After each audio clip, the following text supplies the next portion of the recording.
Ladies and gentlemen, welcome back to round 4 of Serious Futsal Women's Action. It is a great round. There are great games all round, and we start with a big one. Heidelberg United taking on Northern Phoenix in what looks to be an absolute back and forth game.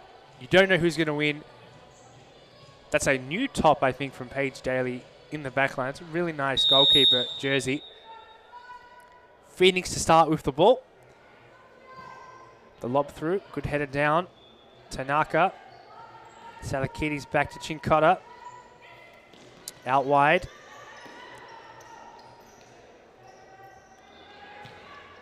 Wonderful find. Interception there from Phoenix. Hannah stops. Turns past one. Tanaka guarding well. And the long shot there.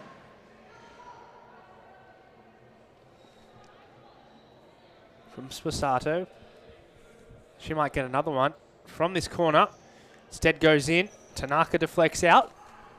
Corner once again for Phoenix. Hannah. Sposato the shot. Blocked well.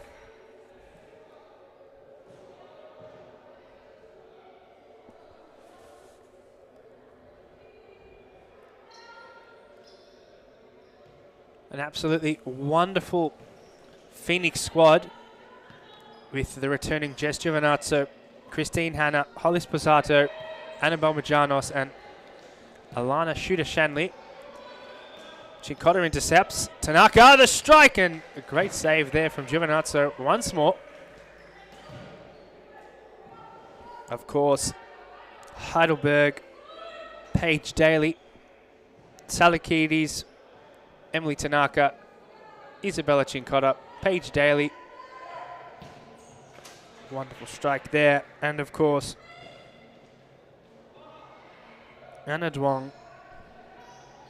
Oh, they might fall through! And the post saves off the deflected header.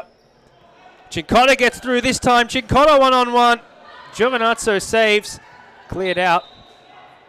Isha Haskell on the sideline. Holding his hands crossed. Doing managerial things, I'm sure. Salakides on the ball. Holds off well. Back she goes. Tanaka, quick feet. Gets the ball out. Everjan on the ball. Back to Salakides. Through the centre. Intercepted Majanos. Sposato the shot. Might fall to Shanley. And that one, side ball.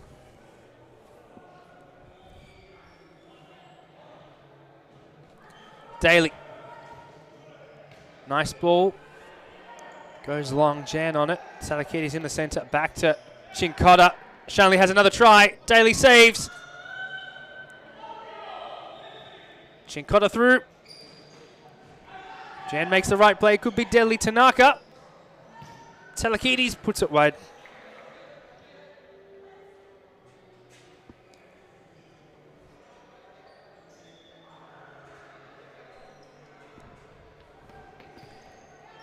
The underarm bucket throw not working there.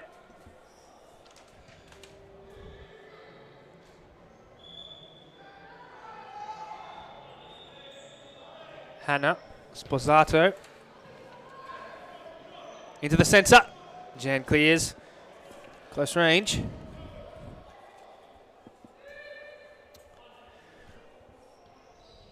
Shanley. Hannah tries to dribble baseline.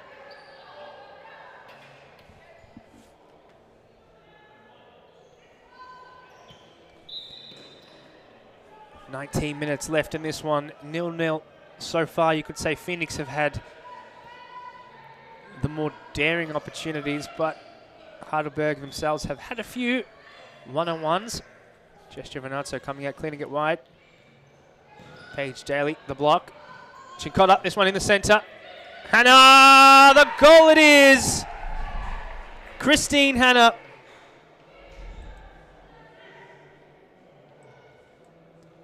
A wonderful strike.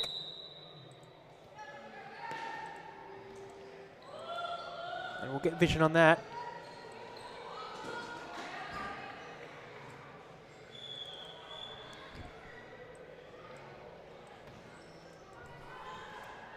Oh, over Daly. From Majanos. Ball out, side again. Sposato blocked.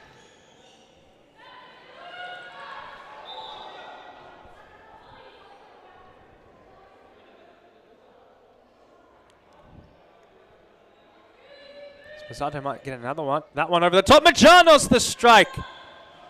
Off the volley. Duong.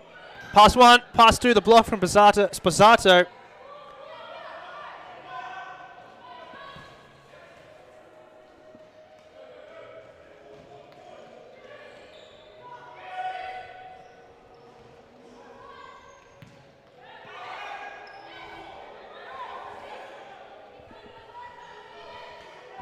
And apologies.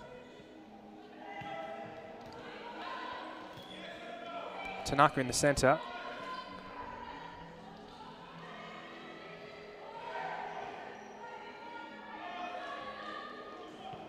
Majanos. Tanaka tries to go forward.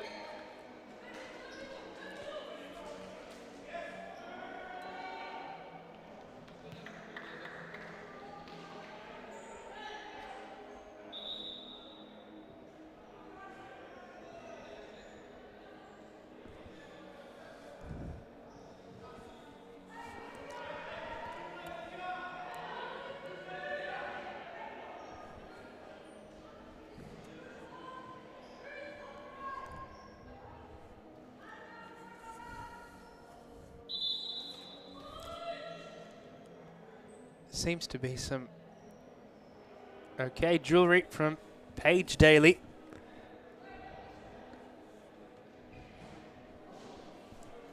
That'll be fixed up.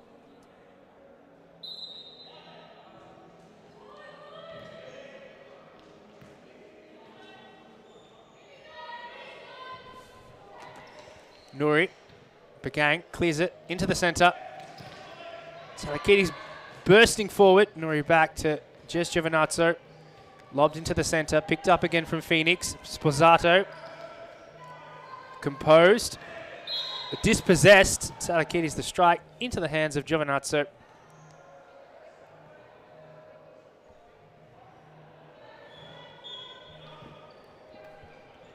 Nuri.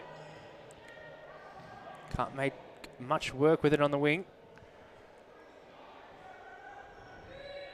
Majanos, side ball into the center. Sposato again, back to Majanos. The switch to Nuri. Tapped to Bagang. Tanaka. Salakides. Well worked. Gets through. Tanaka might go quickly this one. Pushed forward. Heidelberg. Not quite going to work. Christine Hanna lays it through. Nuri the strike. Great save, Paige Daly.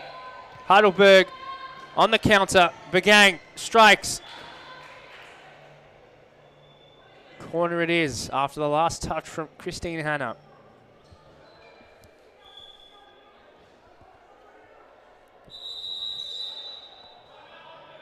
And with that, Heidelberg call a timeout. We'll be right back. A strong group and everybody go in the same direction. The futsal is totally different than in Europe or in other countries. I think there are good levels here in Australia. There are good players, so they have to work hard. And maybe in the future, Australia is in the top.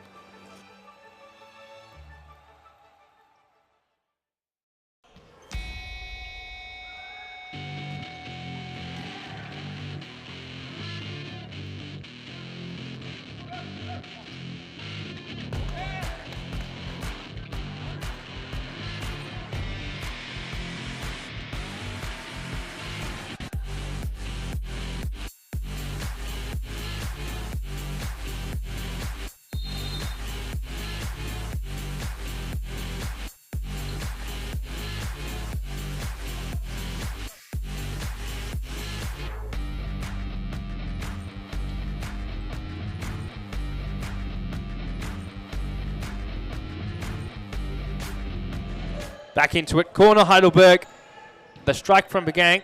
No good. Nuri to counter. Wonderful ball. Sposato might get onto the end of it. The sliding block there from Paige Daly gets the ball back in the possession of Heidelberg. It is 1-0 Northern Phoenix at the moment.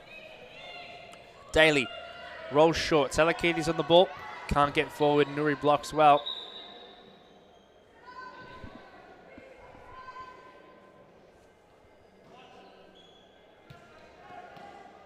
That one drifts wide from the side ball. Side ball to side ball table tennis. Majanos to take it. Hannah. That one. Not well worked for Phoenix, but the block gives them possession again.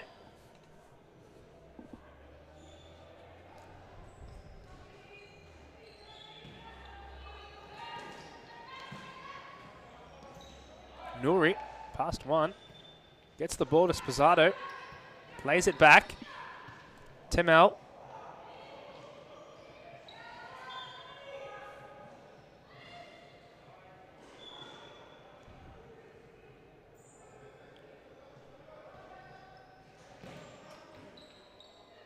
Nuri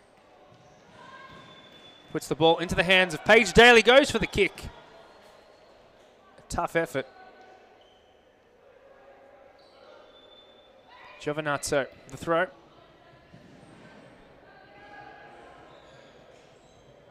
Cullen the kick across court. Wonderfully done, now laid off from Daly into the centre. Bagang goes quickly, the tap off, Guel. And miscommunication from Heidelberg lets that one go astray. Salakides on the ball. Tanaka has time. Past one. Past two. Tanaka the strike into the hands of Giovinazzo again. Catches it well, makes it look simple. A darting throw up court. Majanos gets it, turns, can't get the ball to Nuri. Heidelberg ball. Daly flies long. Tanaka can't stretch to get that ball. And the quick substitution made from Phoenix, bringing on Badra. Long ball, Giovinazzo again. Nuri tries to get it. Salakides out of time, out of space. Ball goes wide. Temel to take it in. Sposato guarding Tanaka. Tanaka does well with quick feet. Bagang the switch. And again, ball goes into the possession of Phoenix. Rolled out. Oh, that's poor from Northern Phoenix. Salakides couldn't make the most of it. Had the open shot. Ball flies over, enters the net. Daly's ball. Salakides on the wing now. Nuri guards tremendously. Bagang looking to make the play. Finds it. Darting from Tanaka. Couldn't get the shot to go. Badra with a clearance off the line, basically. Now it'll be Shanley's ball. Sposato. Back turned. Giovinazzo has it now. Shanley throws it away through the centre. Bagang might have a strike. That might be okay. Ref calls it to be close. Bagang the strike! Salakides at the back post, couldn't get the tap in. Had Giovinazzo beat. Long throw. The header! And no touch there from Shanley. I have a feeling that might work once this game. Daly goes short. There's Bagang. Onto the side. Whiting back to Bagang. Bagang goes forward. Tanaka. Tanaka has a bit of space. Pozzato guarding. Finds the needle. Might be a handball on Nuri. No call from the referee.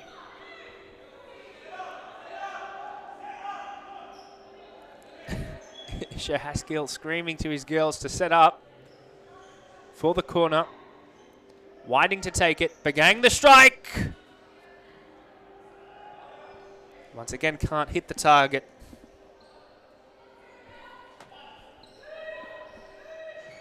Giovinazzo.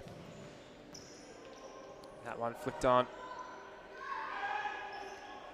Brilliant throw from Paige Daly. If they lay it off, Salakides, the stop there from Jess Giovinazzo. Makes herself big. Really, that ball had to be played earlier. Tanaka the strike again. Christine Hanna dribbling out from the back. She doesn't want to lose it there. She doesn't. Well composed. 2 players on her now. Still goes. Christine Hanna the play. Christine Hanna with the absolute, oh my goodness. And Nouri tries to put it bottom corner. Actually wonderful from Christine Hanna. Sposato, and that one.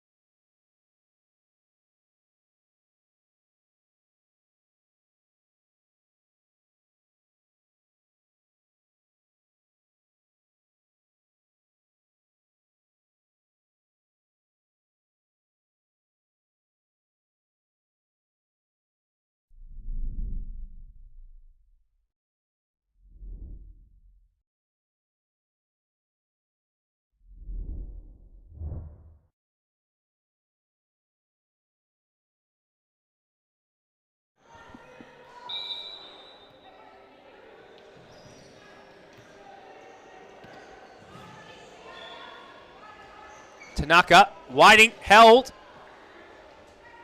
Giovinazzo. Again picks up, looks for the head of Shanley. Again, just so open there. No defenders.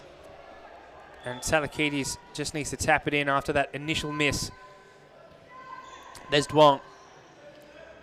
Whiting. Hits Chincotta. But a corner to Northern Phoenix. Whiting, the strike. And with that, a timeout has been called. We'll be right back.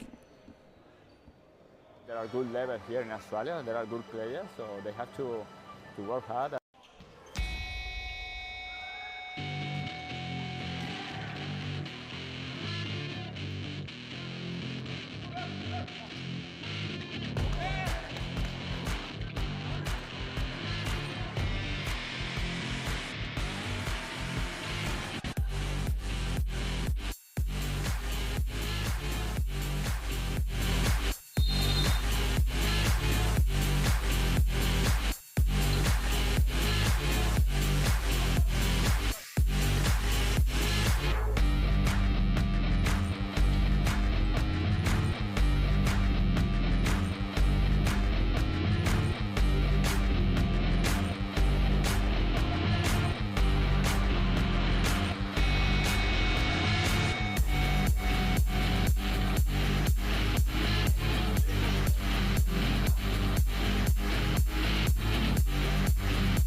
Back into it, long throw, Giovinazzo. Christine Hanna the touch, the flick on.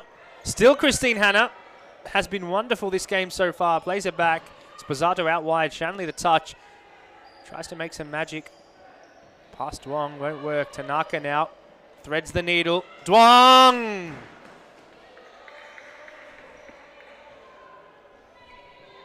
Just wide. Played out from the back again from Phoenix. Sposato. Wonderful ball. Couldn't get the touch they needed. Tanaka the strike. Tries to hit the back post. And while Phoenix is playing some impressive attacking futsal defensively, very open. And it might come back to bite them. Shanley, the strike from the side.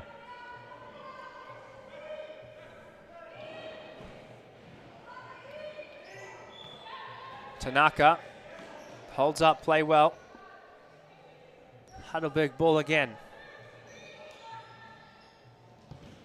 Whiting. Sposato. Shanley can't chase it. Whiting again, guarded by Majanos. Majanos does well with the flick on. Finds Chincotta. Worked again, but Heidelberg will still have it. Chincotta. Can't break free.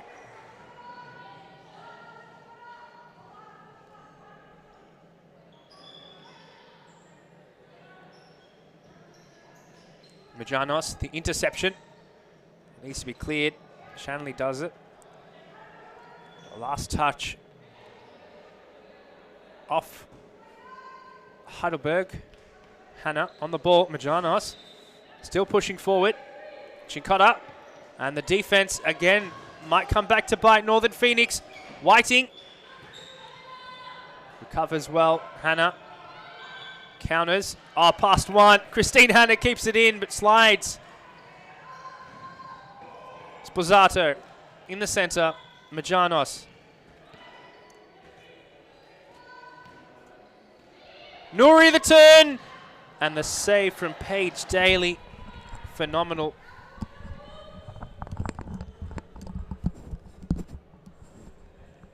Corner. Sposato hits the bar and goes over. And I'm joined here with my favorite partner in crime commentator for SFV Women's League, Han Solo. Han, how you going?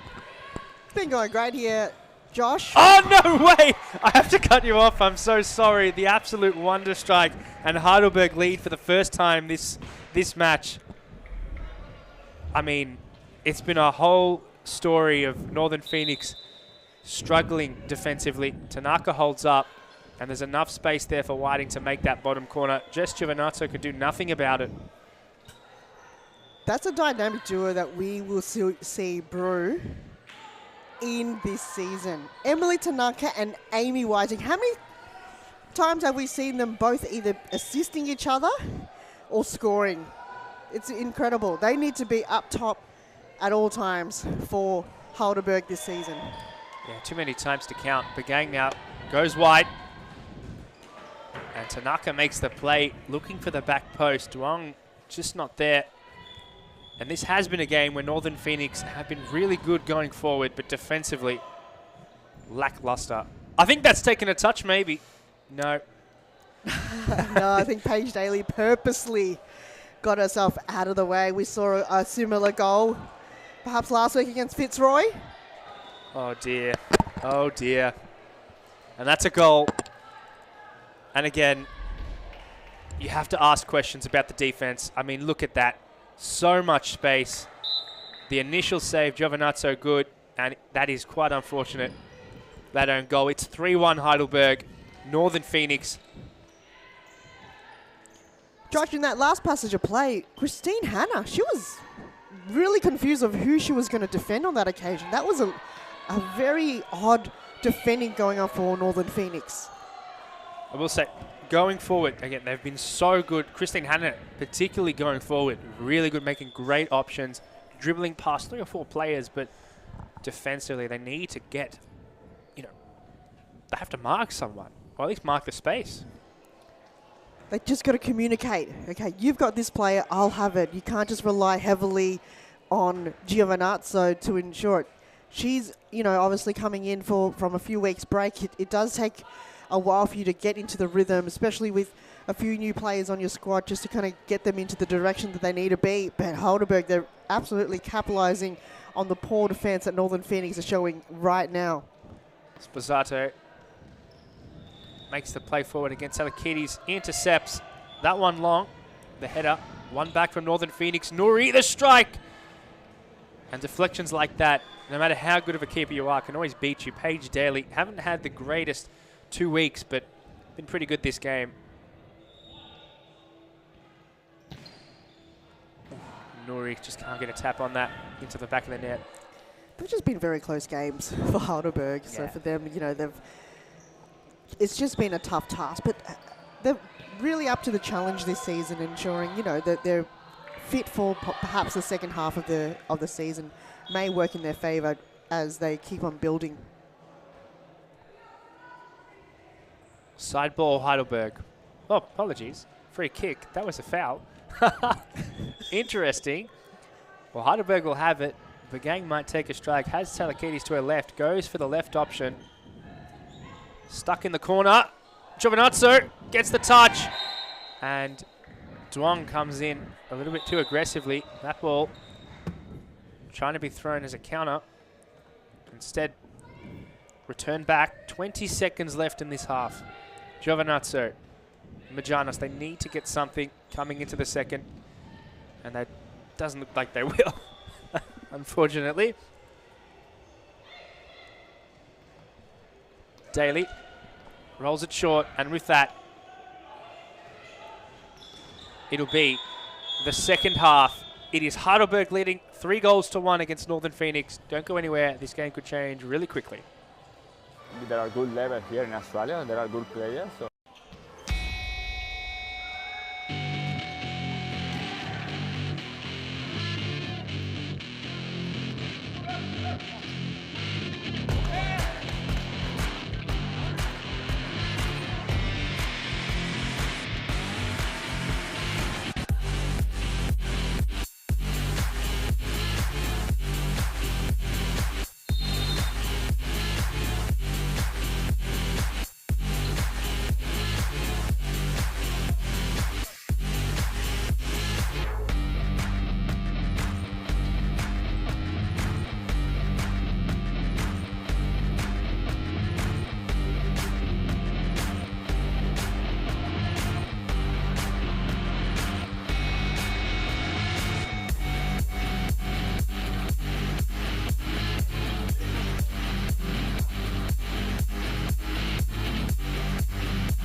I grew up with low self-esteem. It was me and my mama, just us in the trauma. Hands up if you know what I mean. I see you, I feel you. I want you to know that you're not alone. I know what it's like not to have a home.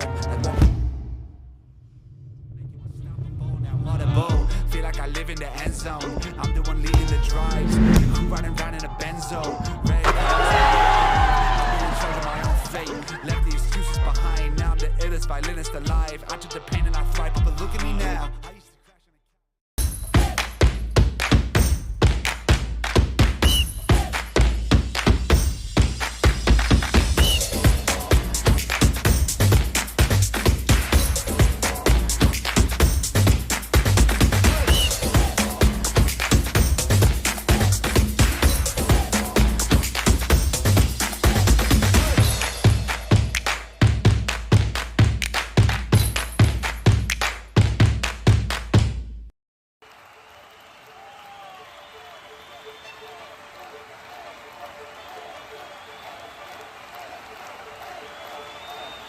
A good futsal player has to be intelligent. It's the most important quality in a futsal player because a futsal player is very fast, and you have to think really fast. You don't have time, you don't have a space. They have to enjoy the game. This finally, futsal or football or basketball or tennis, it's only a game, so they have to enjoy. If they don't enjoy the game, they don't improve. No, they know that. Back into it for the second half. It's 3-1 to Heidelberg. And Han, it's going to be a way back for Northern Phoenix. Very difficult to score past Paige Daly. It is, but if they keep, getting their heads in the game and getting themselves in really good positions, you will know Paige's weakness very quickly. And Lana Shanley have scored against Paige Daly many times.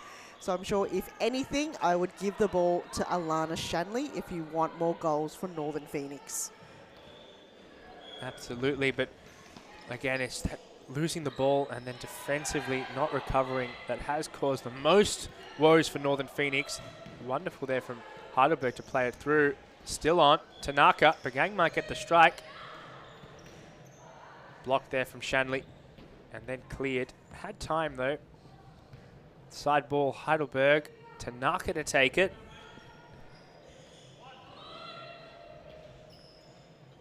Shanley. It's just, they have to take control of the game. Phoenix. Salakides gets through. How do they take control of the game against these players? Obviously, these girls have played together for a very long time at Carlton. They know each other well. How do you take control of a team that's played together for so long? You talking about Northern Phoenix, how they do that? Just keep going, just pushing hard, having that belief, and just having the little wins. Go back to simple futsal, because we know a lot of these players can play futsal. It's the matter now of building that chemistry. You know, you've got a few players that are obviously missing in the squad right now. There's a lot of new players coming on the scene. So it's just continue to build that chemistry and just communicate. You've got to have your leaders. You've got to have Merjanos, Christine Hanna, Alana Shanley, direct your new players and be in the position. Open up the game. Not just missing players, Phoenix, either. Missing their manager of the season, Nicholas Parthamos. Instead, they have Isho Haskell, who has taken that role up from assistant duties. Do you think maybe inexperience might play a part in why they haven't been so defensively structured? Could be, but, you know, either way, it's a learning curve for everybody here. You know, Isho trying to control the game and direct his players in, you know, and then directing new players. So it's just a learning situation for the whole team right now. They've just got to make sure they've got to adapt to the game, apply that pressure. If you apply the pressure against Heidelberg, you'll win the ball and then try to get on the counterattacks. You cannot rely heavily just on Giovinazzo just to, you know, compete with the defense. Everybody else has to make sure they're winning the ball as best as they can. Well said. Nuri to take the side ball for Phoenix, an attacking opportunity. Alana Shanley has a bit of space. Instead goes to Majanos, tries to work it through Tanaka now. Threads the needle once more. Salakides gets to it, can't keep it in. Giovinazzo will go quickly, rolls it out to Nuri on that flank, given away poorly. They're asking a lot from Katrina Salakides on the right flank. She is absolutely working her butt off right there, feeding her the ball. I mean, it's well deserved that she gets her, but they're just relying heavily on her. Probably wait for the runs to happen before you kind of get that pass through. Now, I'm just going to say, what an absolute ball from Majanos. Plays Nuri through. I say that could have been goal of the week had that have gone in on the strike. On the volley, if only the angle is a little bit tighter. But yeah, if Merjanos could make that assist and get her teammates to be in the position, in those threatening positions inside the D, you can absolutely score goals from there. Telekides trying to turn, takes the strike. Tanaka might go for it too. Telekides swapping flanks. Ball rolls to Giovinazzo. Christine Hanna. She's made the plays all night. Can she do it again? The chip. Daly picks up the catch. Too easy for her. That's where Majanos needs to apply that pressure. Get into a header position and then perhaps, you know, apply physical pressure on Paige Daly in those situations. One-on-one contests. You got to give it your all. You can't just be caught napping. Tanaka, and this is what I'm talking about. This type of defense. And what I mean by no defense, and nothing there from Phoenix. They need to track back. You can't get away with this, and you won't get away with this against other teams. Giovinazzo, the throw. The header, Majanos! Well done. Commentator's curse, and you've called it. She got herself into the position, and a wonderful strike. How about that? That's incredible. Merjanos just popped her head up, went pop, and then Paige Daly had no idea if she was going to go forward or back, stood there, and the ball, with the goalkeeper's nightmare is to see it slide in. And as the celebrations come to an end for Phoenix, Heidelberg will take theirs. This is great play. Oh, the touch from Begang, though, and then the follow-through. Salakides, though, that was just so lucky that the ball hit the post and rolled its way in. So back-to-back play, and what a response from Heidelberg, just taking away that kind of almost equaliser from Phoenix, and they're now up by 2 goals. But they're still in a Phoenix. They absolutely can just create those chances once again, and anything, you know, can happen, just like then. Absolutely. Anything can happen. It's only 2 goals. Tanaka, through the pigeonhole. I can't believe it. What a header that is from Tanaka. Perfectly placed. These headers are creating havoc. Look at this. It's insane. The touch had to be so perfect, and Tanaka through the legs. Han, I can't believe it. And then we just missed another goal while we watched the replay. Every single time we talk about a goal, it just straight away comes back to haunt us. Another goal for Phoenix. Nouri, the strike, and it's Majanos again. 2 goals for Merjanos in the past, 3 minutes? This half is insane. The amount of goals scored in the past 4 minutes, still anyone's game. If Phoenix could come back from this, that will be so incredible for them and their confidence boost. Oh, Paul from Chincotta. This is the strike. Daly makes the save, but it's in. Nouri and Phoenix are within one.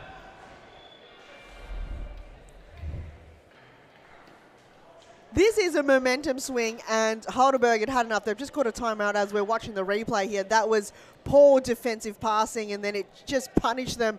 Paige Daly tried to do the split save, but she kind of hit it right into the goal. But Josh, gee, what an outcome. I can't believe what a turn of events. Phoenix down 2, they score, comes back, Heidelberg score, then Phoenix score. It's just, can you ask for much more in a game?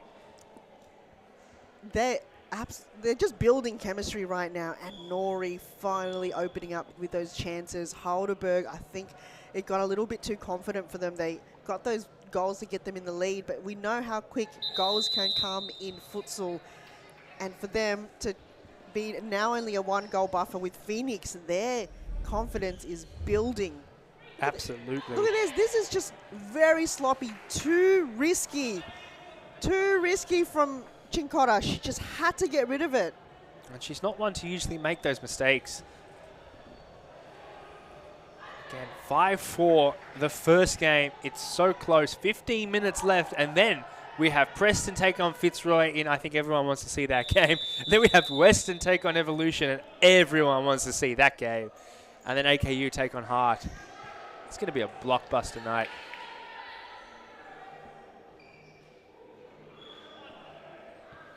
Giovinazzo. The flick on. Almost perfect. Daly picks up well. That one not going to get the best of her. Christine Hanna the strike. The save from Daly. It's called a foul though. The same mistake 2 times in a row. That time, luckily the referee called the whistle.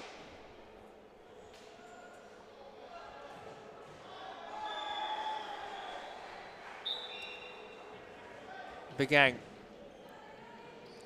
Tanaka lays it off, the strike. Giovinazzo allows it to go wide. She's had to work tonight, Giovinazzo. No shortage of shots against her net. Nouri. Christine Hanna chases this time. Pushes her player off, composes well. Turns the ball over to Heidelberg. Whiting. And that time, just wide. We see Whiting's shot week in, week out. When she hits it, she hits it really well. It almost always goes in. It's just the angling just a little bit wide there for Amy Whiting, but gee, she's got a really powerful shot on her as well. She's going to give her a little bit more space and time. Whiting, that one goes out. What does she have to do to upgrade to keep George? Score a goal. Score a goal that's out of this world or out of the water. That's like that's out of the water. I love that. That's that's like the final form. Yeah. Oh if you could score a banger and a screamer, you can be upgraded. Right now, you're just Amy Whiting, the fish. Telekides on the ball. That one given away carelessly. Majanos tries to make the play, gets it back. Good hustle, turns her play up. Nouri, wonderful. Aiming for the back post. Heidelberg to counter. Tanaka just makes those plays look so easy the way she finds the gap.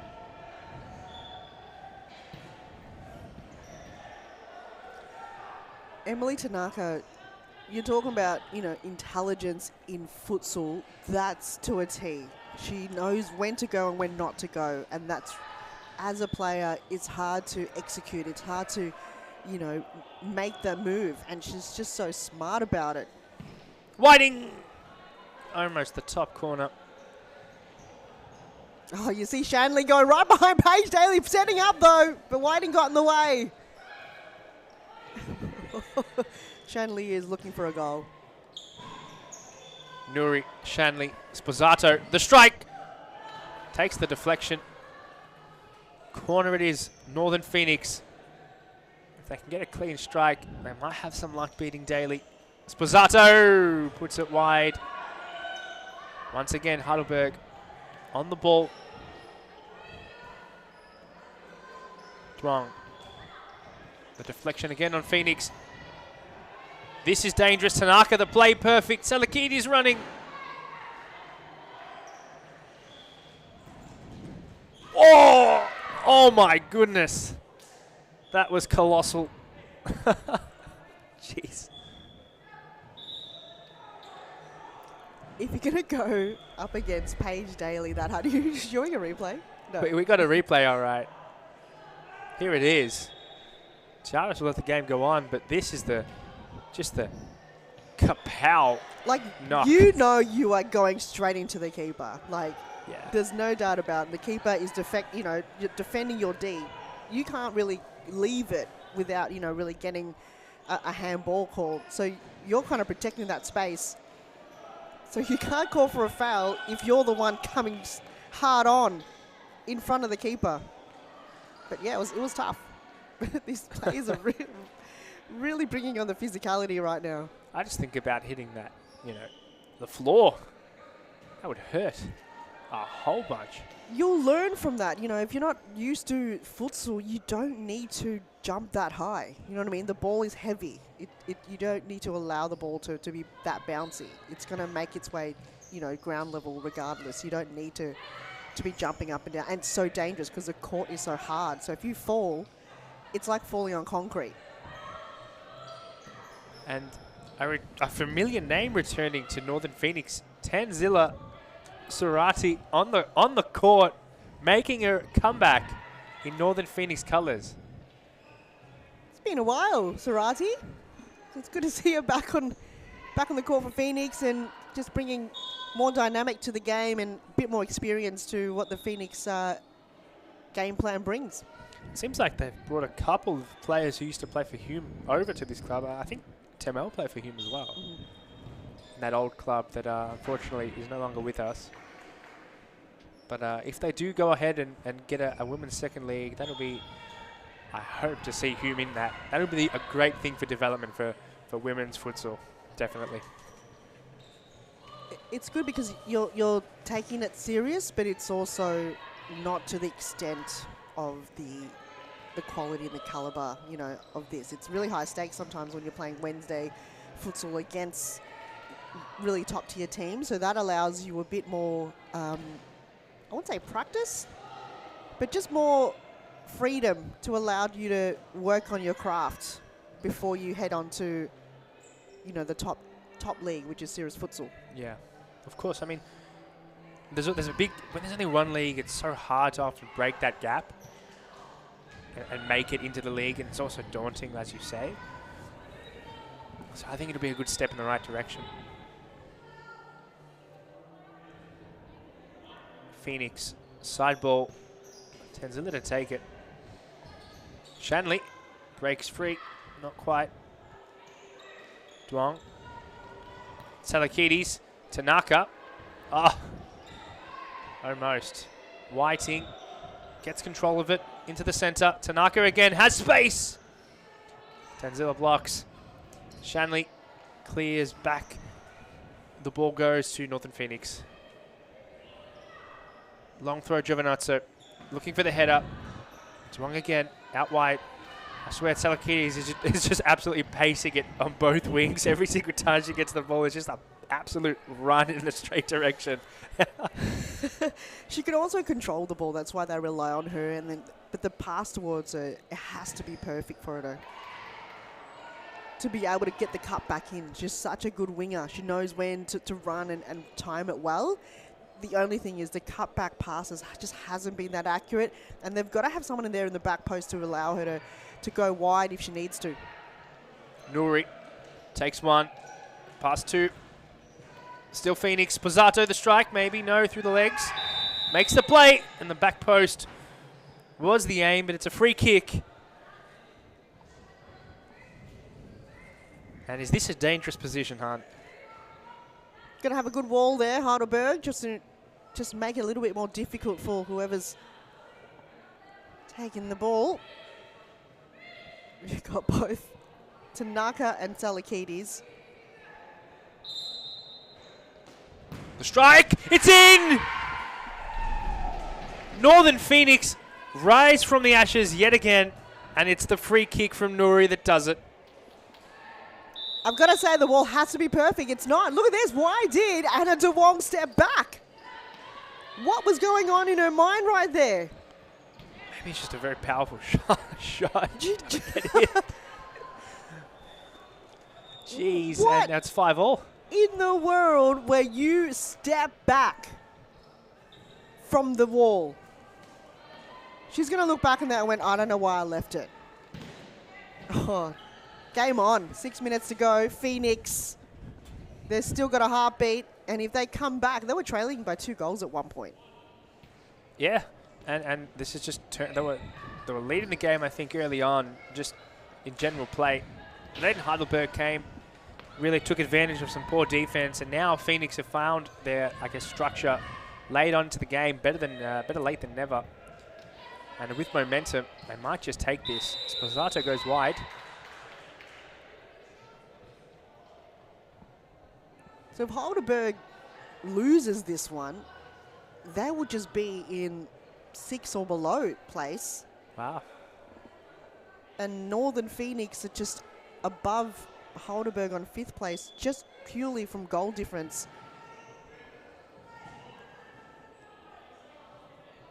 Okay, so this wall has got to be better, right?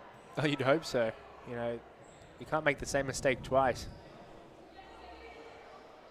Oh, gee. Pozzato has a lot of space on the left-hand side of the screen, right in front of goal. Surely Nuri won't go for this.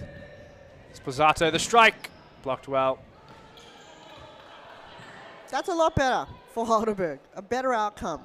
Though, it's still anyone's game, and now it's just high stress levels for both teams. I mean, Phoenix probably went into the game more as underdogs. They don't have Dana Stevens, but they've worked well to ensure that they can just win games without her.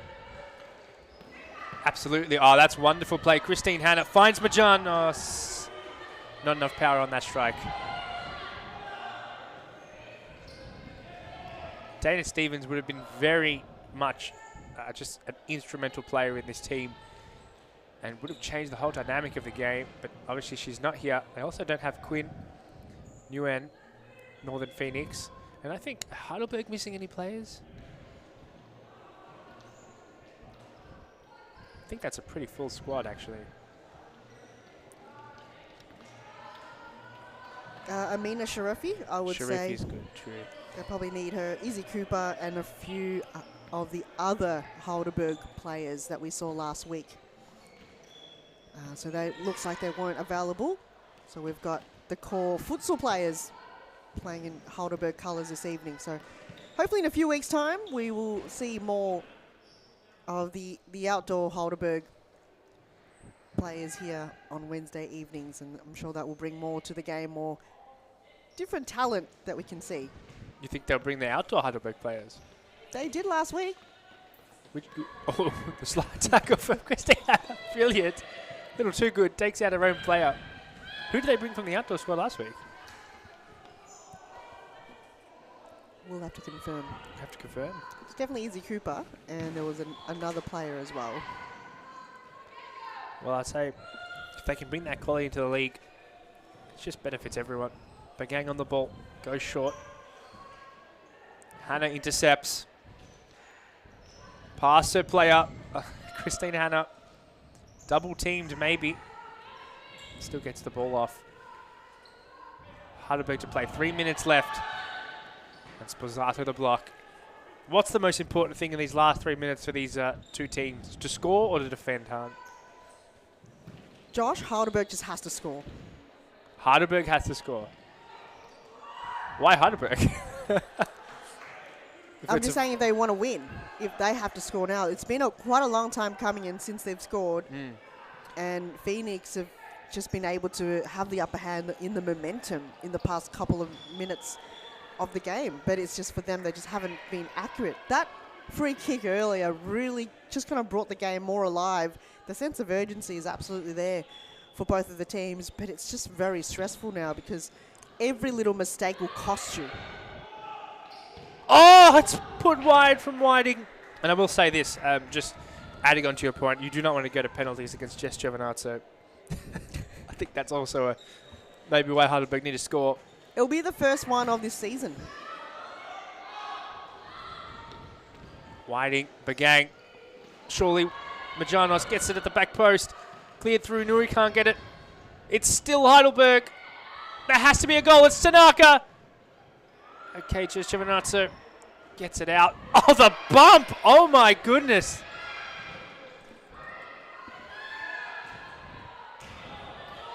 It's just still on. Chincotta can't get control of the ball. There's Majanos. Can't chip Paige Daly. 1.5 minutes. That bump was insane, by the way. Chincotta, Tanaka. I actually don't know who's going to score this. There's so many opportunities for Heidelberg. They've cleared it again. Phoenix. Heidelberg will get another chance. Long throat. Looking for Bagang. And here's the bump. I just have to watch this again. Bang. Mariella Bagang just went God. flying. Oh See my ya. goodness. Christine Hanna getting aggressive. You see that part, like Heidelberg, there's too much passing movement going on. I get it, it works well. Sometimes it works better in men's futsal when they're cutting it in, they're creating those angles. But gee, you're in front of goal. Just shoot at times. There's too many back and forth passes going on. Why can't anyone shoot? Again. The Whiting shot there. That one just wide. Good idea, though. Tanaka holding the ball up, looking for her players, but it just seemed like if she just tapped it back, someone will run onto it. Giovinazzo, long throw, the header from Shanley. It's going to go in, surely. Nuri's done it!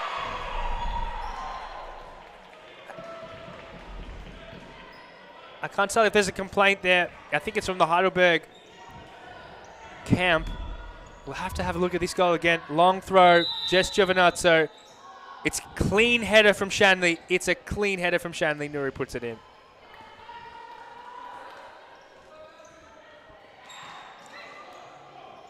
So Nora's making her debut in serious futsal and scores a hat trick. Is it 3? Is it 2? I have to check on that. It's been so many goals this game. I do two turnaround goals that have impacted the game. Yeah, I think she's a national team player for Afghanistan, if I've heard that correctly. And she's been great. 17 seconds though. Heidelberg need to make something, and they need to make it now. Nuri intercepts. Majanos gets it out. Still on for Tanaka. 9 seconds left. Tanaka past 1. Majanos gets it. Plays it forward. It's all over. Bagang! And that's it. Phoenix. They've won the game from being down 2 goals. 5 goals to 6. Han, that's incredible. I said it before, if they have belief, they could go all the way. So something happened in the halftime break. In the second half, they were just more clinical in those opportunities. And Nori, got to give credit to her, really made an impact in today's game. Just score those goals where they needed it the most. And Heidelberg with just no response at all. Just a lack of defense in some occasions, and it cost them the game. With that, we'll take a quick break and hopefully get a player interview. Don't go away. Union group, you can win some matches, you can win some tournaments, but finally you don't win the World Cup or you don't win the European Championship. You need a strong group and everybody go in the same direction. The futsal is totally different than in Europe or in other countries. I think there are good levels here in Australia. There are good players, so they have to work hard. And maybe in the future Australia is in the top.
I'm here with Northern Phoenix, Manoj Nouri. Wow, what an opening first game for Sirius Futsal. Welcome. Thank you so much. Congratulations on the win. Now, you have to think about the first half. You did come back trailing behind. Yeah. What turned it around in the second half? It was my first day tonight in futsal because I came from Afghanistan in 2021 and I really love to find a futsal club and finally find. And first off was really hard for me, to know my players and my teammates. But we come to to game and we won the game. It was really good comeback. Now, the second half, you opened yourself a lot more. You Yeah. ran right into the D and challenged the keeper. Was that the aim of the game? And then once you have the opportunity and to just shoot, was that the plan? Yes, because I know how to play. I see how good players, how defenders play. So, and I just take a shot and finish it. Yeah. Speaking of shot, that free kick. Wow, that changed the game around. Yeah. Talk us through that free kick. Were you intending for that to go in that way? I was decided to pass it to my teammate, but I just come and I say, fuck it, shoot. Sorry for my language. That's okay. I would do the same too, but 3 goals, that's one of the best performances we've seen Thanks. for a new player to come on. Is this more to come? Is that your plan coming into every game just to make sure to score as many goals as possible? This is my plan to come and, be top scorer. And of course, it's not easy to, every Wednesday come and play futsal inside of, soccer and football, soccer and futsal. It's hard, but I push myself to come every Wednesday and score as much as I can. We love to see more of you. Welcome Thanks. to Sirius Futsal and all the Thank you. best for the remainder of the season. Thanks. Thank you so much. Thanks. Football or basketball or tennis, it's only a game, so they have to enjoy. If they don't enjoy the game, they don't improve. No, they know that we know as coaches that every day is good for improving your level. So you have to work hard every day. It's detail. It's important for improve your career. The group is the key of success. If you don't have a union group, you can win some matches, you can win some tournaments, but finally you don't win the World Cup or you don't win the European Championship. You need a strong group and everybody go in the same direction. The futsal is totally different than in Europe or in other countries. I think there are good levels here in Australia. There are good players, so they have to work hard. And maybe in the future Australia is in the top.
Grew up with low self-esteem. Was me and my mama, just us in the trauma. Hands up if you know what I mean. I see you, I feel you. I want you to know that you're not alone. I know what it's like not to have a home. Like walking. What a bow. Feel like I live in the end zone. I'm the one leading the drives. The crew riding round in a benzo. Red I'm in charge of my own fate. Left the excuses behind. Now I'm the illest violinist alive. I took the pain and I thrive, but look at me now. I used to crash on a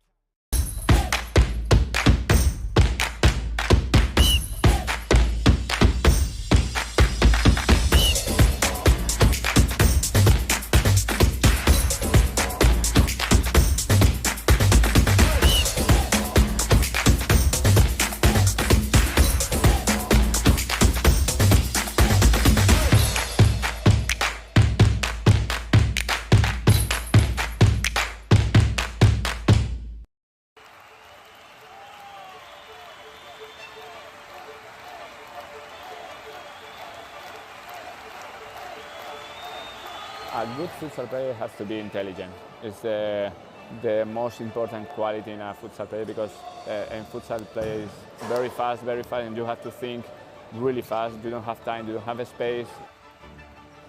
They have to enjoy the game. This finally futsal or football or basketball or tennis, it's only a game, so they have to enjoy. If they don't enjoy the game, they don't improve. No, they know that we know as coaches that every day is good for improving your level, so you have to work hard every day. It's detail, it's important for improve your career. The group is the key of success.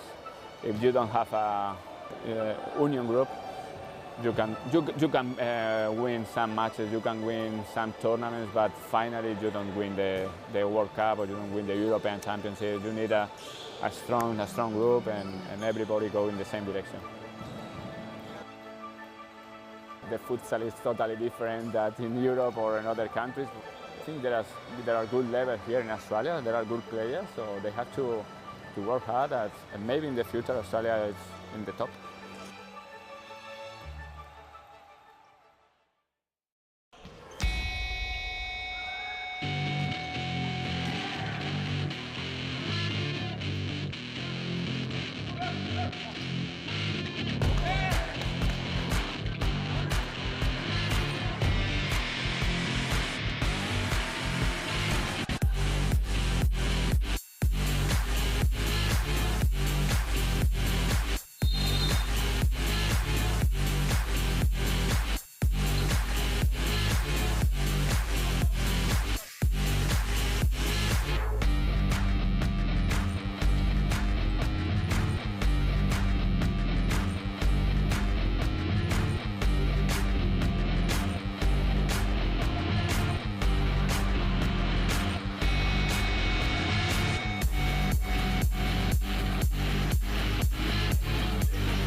It is Melbourne Evolution up against Western United, and what a game it's going to be.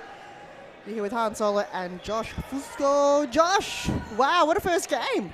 Yeah, this is crazy good game. Melbourne Evolution taking on Western United. Western United on the form of their lives. They have MVP caliber players at the moment playing. You know, Layla's playing amazing. Obviously, Rebecca Davies after last week is playing amazing. This is going to be a great game. It is in the first game. Who would have thought Northern Fiend is coming back or trailing by 2 goals and then winning in the end? That's some feat that they've got now, and Heidelberg a lot of work to do, but this game right now, it could be anybody. We don't know, but looks like Melbourne Evolution have brought their big guns back. Greta Giles Smith, Sophie Williams, Danielle Bradley, to name a few. My goodness, what a team. And Western United, they've got their core players, Layla Abdul Latif, Clarissa Allerton there on the board, Balkiswal Jaran and Amanda Oraha, to name a few. And on the bench, they've got Anita Caro, Ada Sagan. I think Yaren Sagan as well. So it's a lot of key players for Western United. And not to mention Lara Al-Hayek in goals. Josh, I think they've just got to play the futsal that they know to outcome each other tonight. That's very, I mean, they both, you see some teams that, they don't play, they have to change their game. Both of these teams, their game plans are so good. It's just about which one's going to be better on the night. It's who will make the least amount of mistakes will win. We know how defensively good Melbourne Evolution is, but how has Western United have come about this season already? They have only conceded 2 goals. Yeah, unbelievable. And I think Claudia Damasi was a big reason, and she's a great player. So that's very impressive. That's what's similar to what Melbourne Evolution had. They were, was it only 9? They only conceded. It was something very, very low last season. 9 goals. That's a big double check on that, but yeah. Could be completely wrong. Let's see. It's very close, I think. They were defensively a unit, but this is obviously not the same Evolution side. They are missing their MVP, Mary Hubik, who recently departed for AKU of all teams. We may see her this evening. We'll see. That's the last game against Carlton tonight. Very interesting to see how she fits in Melbourne AKU. They're already such a, I don't want to say stacked team, but everywhere you look, there's a star. All right. 15 goals that they Wow. conceded last season, Melbourne Evolution, in 16 rounds. That is actually ridiculous. Less than 1 goal conceded per round. I have nothing to say except that's why they won the title. You could score the goals, but it's also about defending them, and that's how you win the championship. Don't concede, and you'll be right.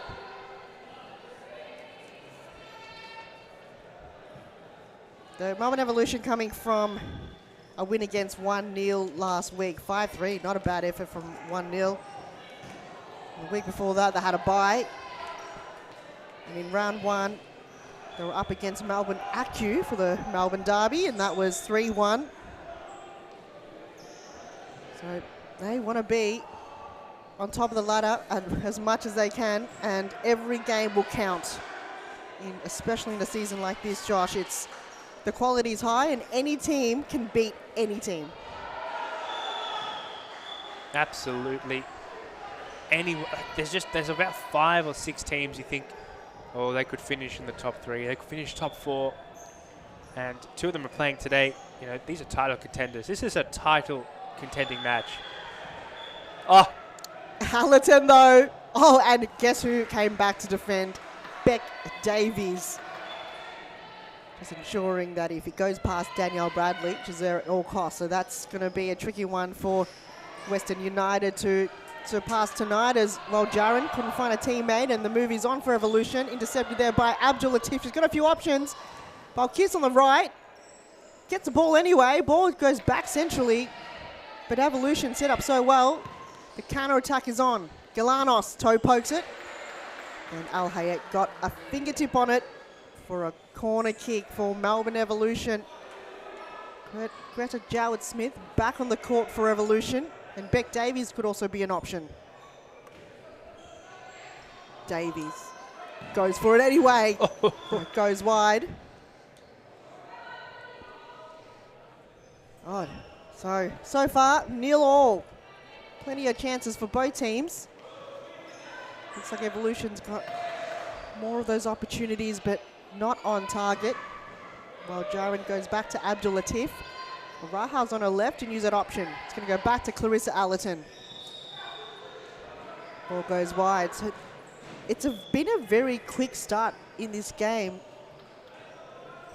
And Josh, do you feel like they will warm up to the game? It's just been very high intensity. Will this continue throughout the game?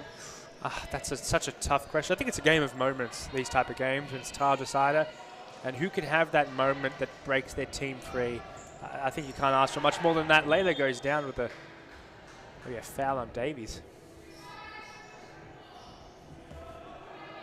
It'll just take one to break it, but it's going to be pretty tricky because we know how defensively strong these two teams are.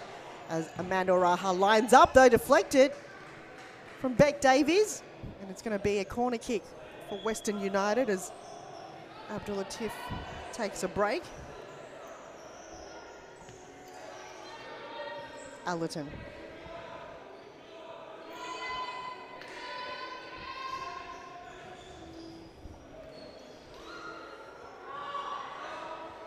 Bradley. Galanos.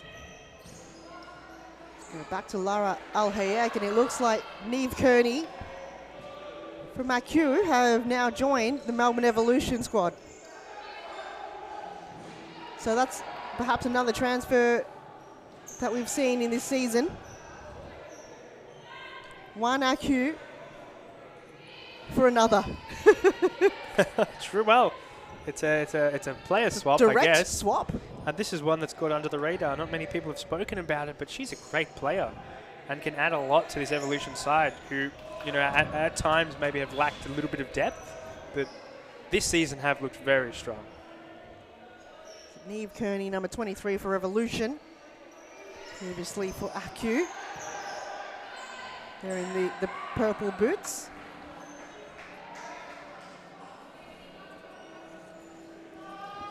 Will she make some form of impact here in her new colours as Oraha going to find Sargan.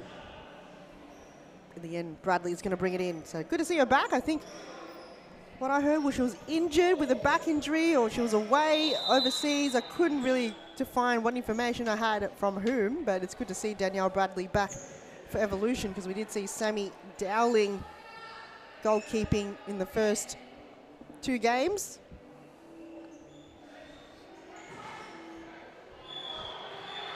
A set piece here. This is where Beck Davies can unlock and go all the way, but she misses it completely over the crossbar. And short throw in, Allerton.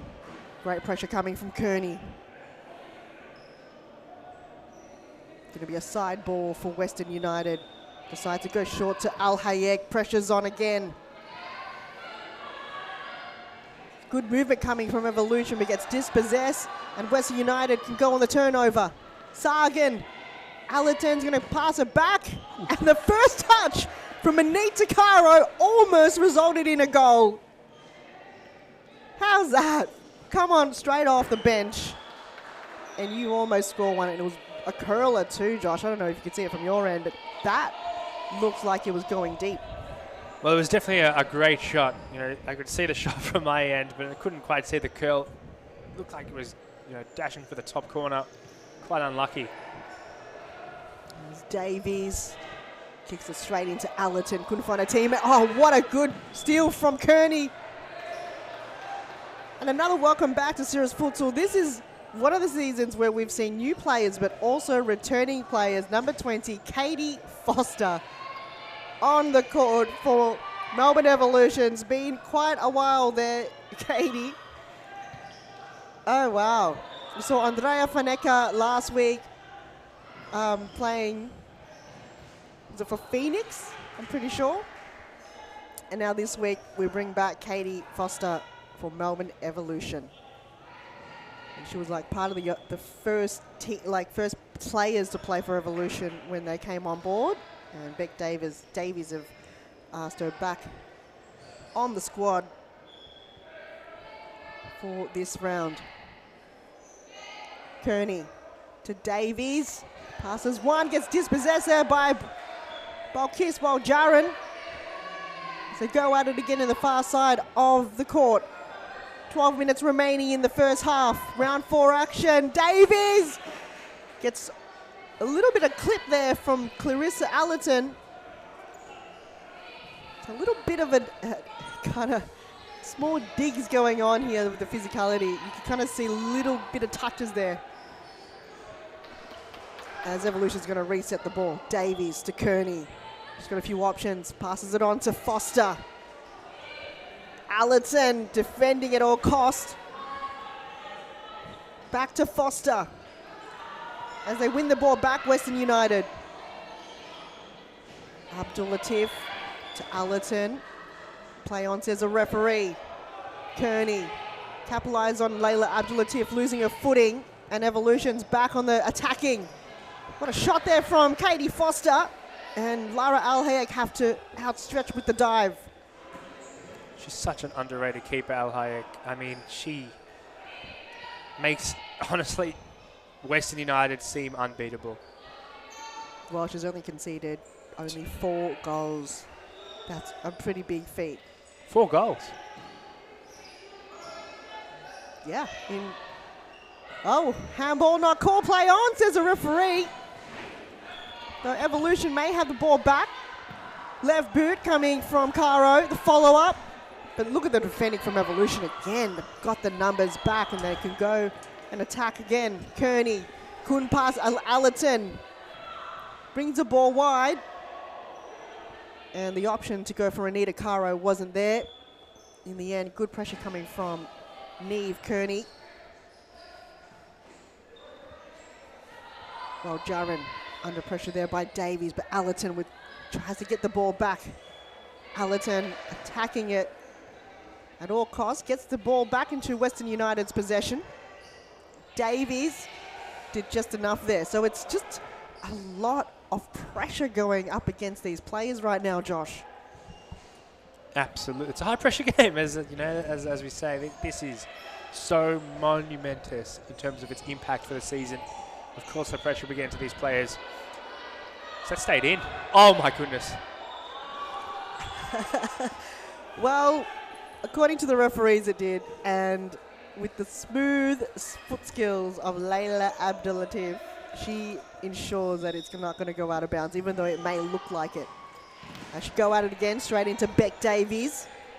And it's going to go back into a kick-in to Allerton. Just goes with pure luck and case the deflection. But Danielle Bradley's got it. This time around, the second ball going towards Neve Kearney. She was not ready for it. Just got to quickly adapt to the game. You're missing Mary Hubig, who normally does those right-hand flank runs. I don't think Neve Kearney is on the same page and works well in those throws. It goes wide. It just doesn't work on those occasions. Well, I mean, she's also probably new to the team, and that will play an impact, on the way she moves and the chemistry she has with the girls. But absolutely, that they are missing that from Hubig, and it's so valuable to that Evolution system. As a timeout's being called, we'll take a short break. Still 0-0 here, Western United against Melbourne Evolution. Futsal or football or basketball or tennis, it's only a game, so they have to enjoy. If they don't enjoy the game, they don't improve. No, they know that we know as coaches that every day is good for improving your level. So you have to work hard every day. It's detail. It's important for improve your career. The group is the key of success. If you don't have a union group, you can win some matches, you can win some tournaments, but finally you don't win the World Cup or you don't win the European Championship. You need a strong group and everybody go in the same direction. The futsal is totally different than in Europe or in other countries. I think there are good levels here in Australia. There are good players, so they have to work hard. And maybe in the future Australia is in the top.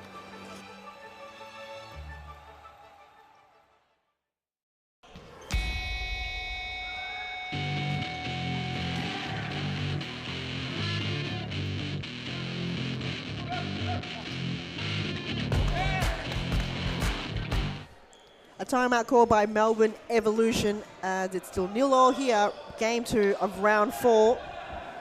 And what a season it is. 4 games in, or 4 rounds in, and we've just got absolutely screamers in every single game. In the last game, you're probably on the edge of your seats if you were a Heidelberg or Northern Phoenix fan, because it was until the last 20 seconds that Northern Phoenix scored the winning goal from newcomer Nori. And this game still a very even matchup with just over 7.5 minutes to go. And here with Josh Fusco. Josh, it's just insane of the quality of this game. It's just been so clean back and forth. It's just a matter of time that a goal will come through.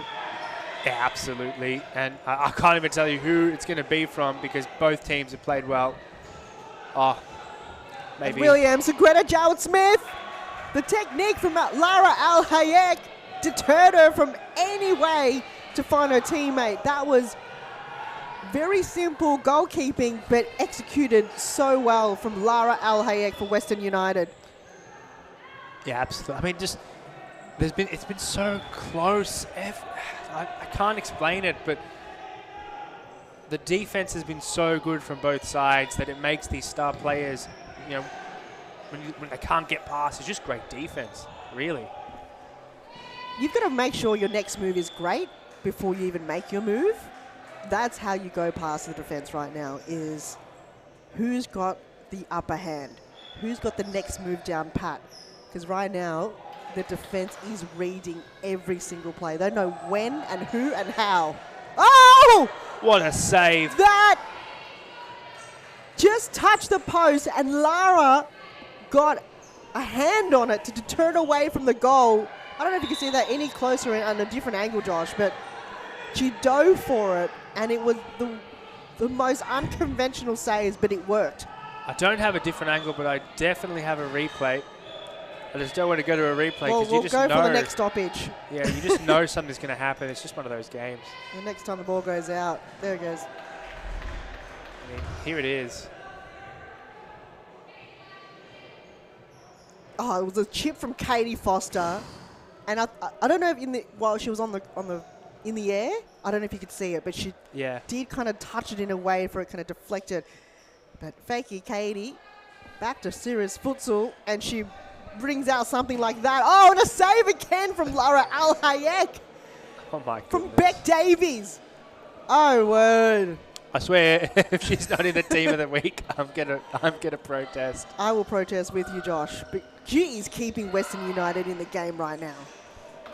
2 back-to-back saves, and it was just pure instinct. I know time and time again, people say no, it's training. It's you know, it comes from training, but you cannot teach instinct from a goalkeeper. Know when to react.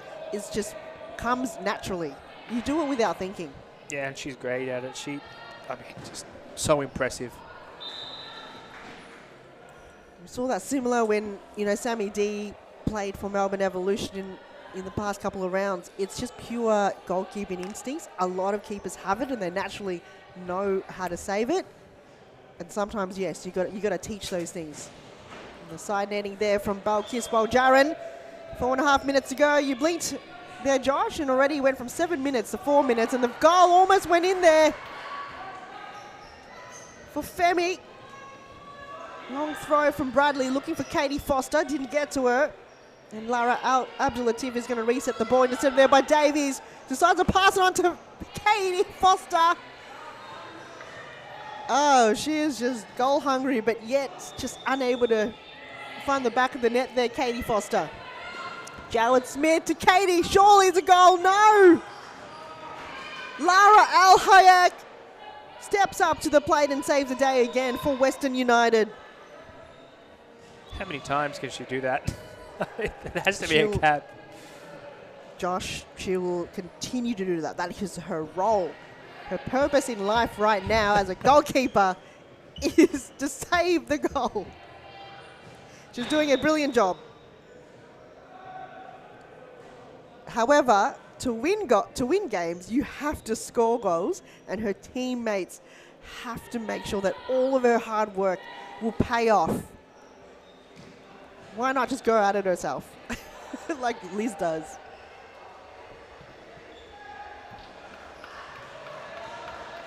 All right, here we go. It's the 3-minute mark here. First half. Western United up against Melbourne Evolution. It is the top of the ladder clash.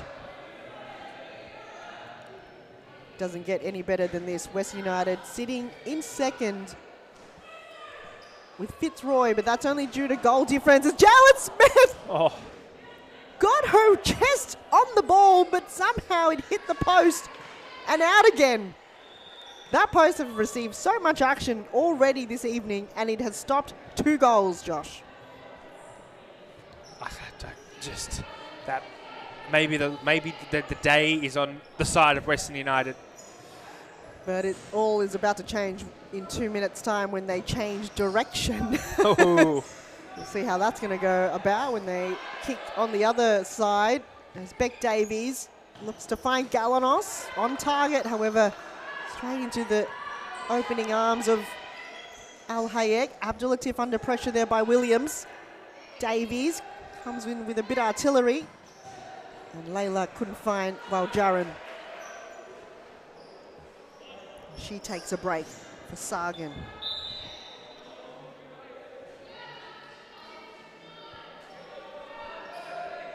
Minute and a half to go. Abdulatif to bring it in here in the close side. Still 0-0 on the scoreboard. Still anyone's game, and defensively both teams have done such a magnificent game. And a turn of events there, just a bit of a foul going, I think it was against Layla Abdulatif in that passage of play. And a free kick has been given to Beck Davies. Yeah, this is that's the first mistake, letting Davies have a free kick.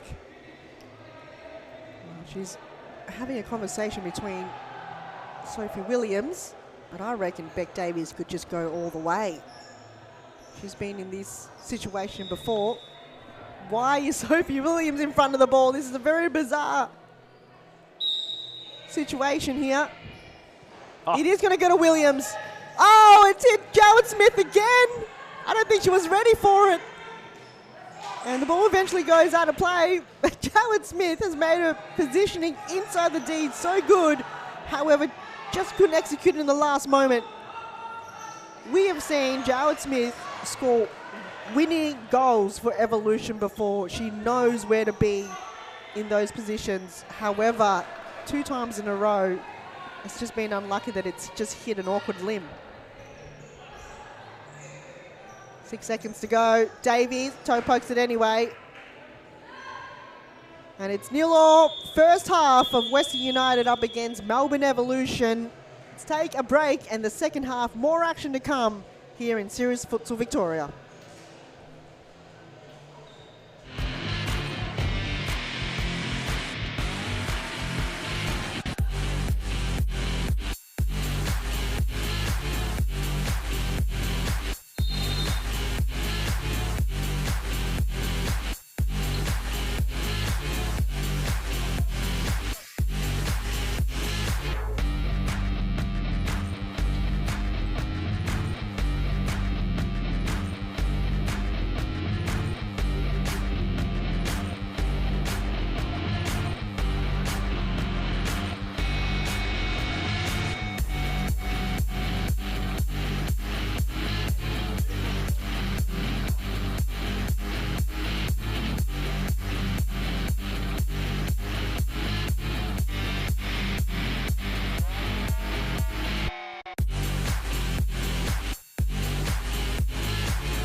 Grew up with low self-esteem. Was me and my mama, just us in the trauma. Hands up if you know what I mean. I see you, I feel you. I want you to know that you're not alone. I know what it's like not to have a home. Feel like I live in the end zone. I'm the one leading the drives. The crew riding round in a benzo. Red I'm in charge of my own fate. Left the excuses behind. Now I'm the illest violinist alive. I took the pain and I thrive, but look at me now.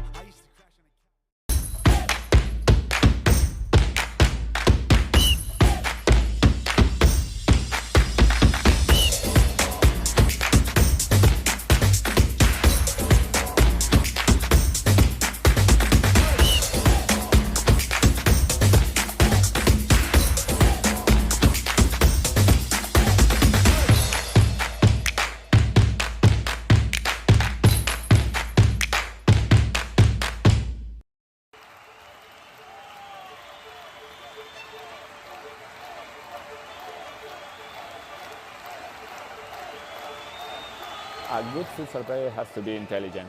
It's the most important quality in a futsal player because a futsal player is very fast, and you have to think really fast. You don't have time, you don't have a space.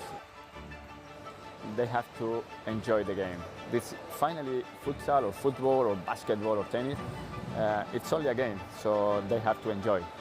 If they don't enjoy the game, they don't improve. No, they know that we know as coaches that every day is good for improving your level. So you have to work hard every day. It's detail. It's important for improve your career. The group is the key of success. If you don't have a union group, you can win some matches, you can win some tournaments, but Here in Serious Futsal Arena, it is the second half. Western United up against Melbourne Evolution, and still no goals here in this game. It's been such a close contest since the opening whistle. You're here with Han Solo and Josh Fusco. Josh! Yes. Sure. Oh, Layla! We've hyped it up. This is now game on. Layla Abdul Latif. She is one of the most monumental players in serious futsal. She just lines up again, and second opportunity, stepped up to the plate, stepped up to her role. This is insane, the amount of hard work that Layla brings into the game, and it just pays off time and time again. I'll tell you, there's been a lot of talk around the stadium, around the podcast. We always say Layla's doing MVP form, and people are like, 3 games in is too early. I don't think so. She's been incredible. It's 1-0. Too early. How about that goal she scored against Heidelberg United? The only goal in that game. And then the first goal we saw her score in the opening round. Every single game she has scored. It's insane. This is turning out to be probably the game of the night now. It was 0-0 for so long. And the deadlocks, I don't think there'll be too many goals in this game, truthfully. No, not at all. And we have seen it in previous seasons where Western United score goals way too late in the game, and by then it's too late. But now they've stepped up. They want to ensure that they don't want that to happen as the ball is turned over. But Lara Al Hayek just got a touch on it. Kearney looking to follow up. Didn't get there in the end as Davies stepped up. Beck Davies! There's the equaliser. It's game on. The captain stepped up here on this occasion from a side ball, and it's just on target, deflected from the keeper, but nonetheless the ball found its way into the back of the net. 2 goals in 2.5 minutes. Josh, you said, there's not going to be that much goals. They've proved you wrong. Again. My bad. All right, but still it took a monumental effort from Rebecca Davies there to beat Lara Al Hayek. And now it's all square. It touched her. Oh, that was almost another one, the back post. Lara Al Hayek, as a goalkeeper, even though it went in, as much as you want to touch it last, that's a good effort to bring into the game, that you were in a good position, just unlucky with the speed and the force of that ball. Like, to stop that ball is going to take a lot from Beck Davies, for any keeper. Absolutely. It's the intensity have just risen up here, and both teams have gone up a notch, gone up another gear. A lot of vocal shouting going on from the bench and from each players too. You feel like the intensity has just brought more to the game now, as Kearney nowhere to move, so she's just going to go at it alone. Williams. This team now, Evolution, looks a lot better. A lot of their shots are looking a lot more on target, and their movement looks a lot better. So Western United is going to be very careful here not to let this momentum swing build up even more, because if it results in another goal, could cost them. Galanos. Abdul Latif might slow things a little bit down now. Goes there right to Allerton. Raha chips her, but Kearney got in the way. And not a bit of confusion there. Kearney either was going to go for it alone or pass it on to Galanos. Either way, didn't go on either. Al-Hayek to, well, Jaron. In the end, it's going to go for a side ball for Western United with 18.5 minutes remaining in the game. We went from 0-0 to 1-1 in less than 3 minutes, Josh. Well, that's just one of those days. Oops. The strike from Allen to the clearance, really, but jeez. Don't want to be behind that one. Absolutely not. Now, if you just joined in, Northern Phoenix up against Heidelberg United in the first game. Northern Phoenix were trailing by 2 goals at one point. And I don't know what happened, but in the second half and in the last moments of the game, Northern Phoenix came back. It was 5-5, and within the last 20 seconds, Northern Phoenix scored the winning goal. Beck Davies turned and shoots, though Lara Al-Hayek denied her another goal. This game is still another close one. Davies lines up. Saved there by Lara Al-Hayek. She's going to go at it again, and a second save from Lara. Surely someone's going to shut down Beck Davies. She is on form right now, and they've got her moving more in a forward position. Lara, she's got a lot of the padding on. Davies. Ball goes back to Davies.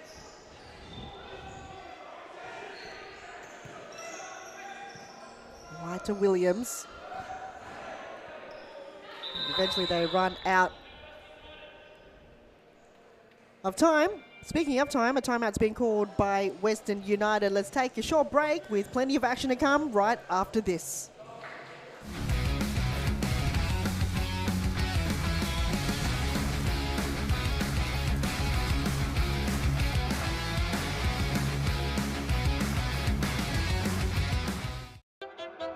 I grew up with low self-esteem. It was me and my mama, just us in the trauma. Hands up if you know what I mean. I see you, I feel you. I want you to know that you're not alone. I know what it's like not to have a home. Feel like I live in the end zone. I'm the one leading the drives. I'm riding around in a benzo. Red I'm in charge of my own fate. Left the excuses behind. Now I'm the illest violinist alive. I took the pain and I thrive, but look at me now.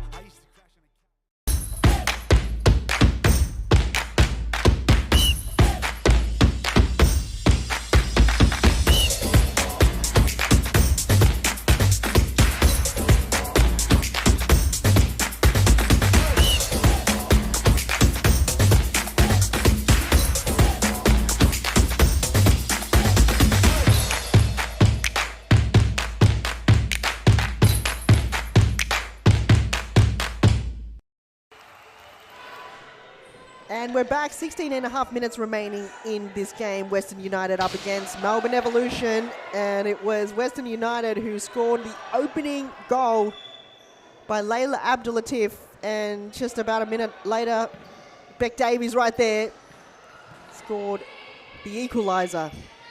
Still anyone's game. Sargan looks to header it. Ball's going to go back to Lara Al-Hayek and Hans Olo, Josh Fusco here. And Josh, it has come about a very entertaining opening of the second half here. Absolutely. This is just one apiece. The two best players, you could say there's so many good players in the court, but the two stars back and forth, goal after one another. Oh my! She's surprised! Even Araha surprised by that one. Han, that's ridiculous. That's not fair. Amanda Araha have been so quiet up until right now. She is gobsmacked. She went all alone, hit the post, and this time round, because they're kicking in the opposite direction since the first half, it's on their side now, the post. Oh my God. It's been on their side defensively in the first half, and now it's on their side offensively in the second half. So they've just got to, I reckon they've got to shake hands with the post after the match. Forget about Come post on. fix. Forget about match No, fixing. it's- It's post fixing. Post fix. Can't even speak. I just need to see that again. Amanda Araha. I would see that again too. Maybe is- not now, but when we have another stoppage. No, absolutely. We're seeing it now. We're going to watch it for the whole week because that is absolutely. It has to be goal of the week. Contender. Just step away, Layla Abdulatif. Oof. Amanda Araha is here. She's back. She's back again, and she's back to scoring goals, screamer goals like that. No. I just love goals where it just hits the post in that fashion, and then straight down. Like, you know what I mean? Like, There was nothing Bradley could have done No, except no. watch, wave, send a postcode, don't know, something, anything else. Send a what? Send a postcard. send a postcard. Yeah, postcode. I said, jeez, that's incredible. Alrighty. Western United back in front. They were in front for about a minute until Beck Davies spoiled the party. Will she do that again? I'm sure Beck Davies is not a fan of trailing. I wouldn't be either if you were unbeatable almost by one game last season. You do not want to be behind. I'm sure it's on the list of things to do. Get back into this game. She's great at it. She created a to-do list Yeah. Top of it is get back while into she's this game. playing right now. She's got a Yeah. little sticky pad out. Second is win the game. Third is I don't know. Can't get that far. Is getting a bottle of milk and some bread on that list as well for Beck Davies, perhaps. Oh, it sure is there for Milton. A Beck Davies in the D. Oh my Was God! that a handball called? Hold on, I think. Has it been called? Ricochet. Oh, yeah, absolutely. Not even. Don't complain. Let it be. Let it be. Oh dear. In the moment, there's nothing you can do. That is just so unlucky. Wow. I would sub myself off after that. If we're getting the handball, I'm like, I'm sorry. well, you can't do it. It's either going to go in or be a handball. So, I mean, you can't be too harsh. True, and Anita Caro did try to contest. At the end of the day, referee has called it a penalty shootout here, or penalty, and Beck Davies in front of the ball will hopefully, for her, get her team back on equal terms, and she does. Absolutely. She gets her brace, and she gets her team back. 2 goals apiece here in the second half. Still anyone's game, and it's been this close since the beginning of the match. And Josh, you cannot call it at any time of who will win this game whatsoever. Look, you'll be wrong. You just can't. These two teams back and forth. It's taken Rebecca Davies.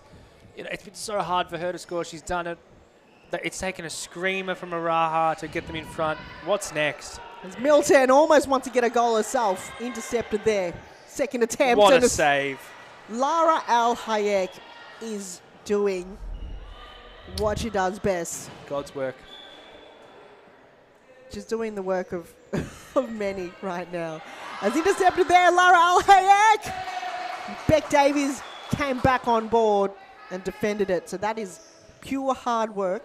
If you ever get dispossessed, you've got to attack the ball again, and that's exactly what Beck Davies just did. Amanda Raha, she might go short there to Allerton. Straight into the wall. They might try this again, but Allerton's going to step back a little bit, give herself a bit of room, and no! Anita Caro redeemed herself! Cost her a goal earlier, but she's got back, and Western United is back in the lead. That was one set piece. A team goal almost. Look at this side ball again. Allerton to Caro. Bam. Finds it back in the net, and they're back in the lead. Oh, wow, Josh. That is redemption right there. Yeah, step away, Andre. We've got a new Caro in town. I'm joking. That was crazy, though. Puts her team in the lead. What a way to, to get back at it. Ooh. And again, she saves. 10 minutes to go, 3-2 on one of the closest ever games we have seen in this season so far. After the first game, of course, where we saw Northern Phoenix defeat Heidelberg in the final moments, and they thought they were going to go to a penalty shootout. And Heidelberg United couldn't hold on, because we know how good those players are in penalty shootouts. More work to be done for the newly formed as Allerton gets the ball wide. And next up, we've got to talk about the remaining games in this round.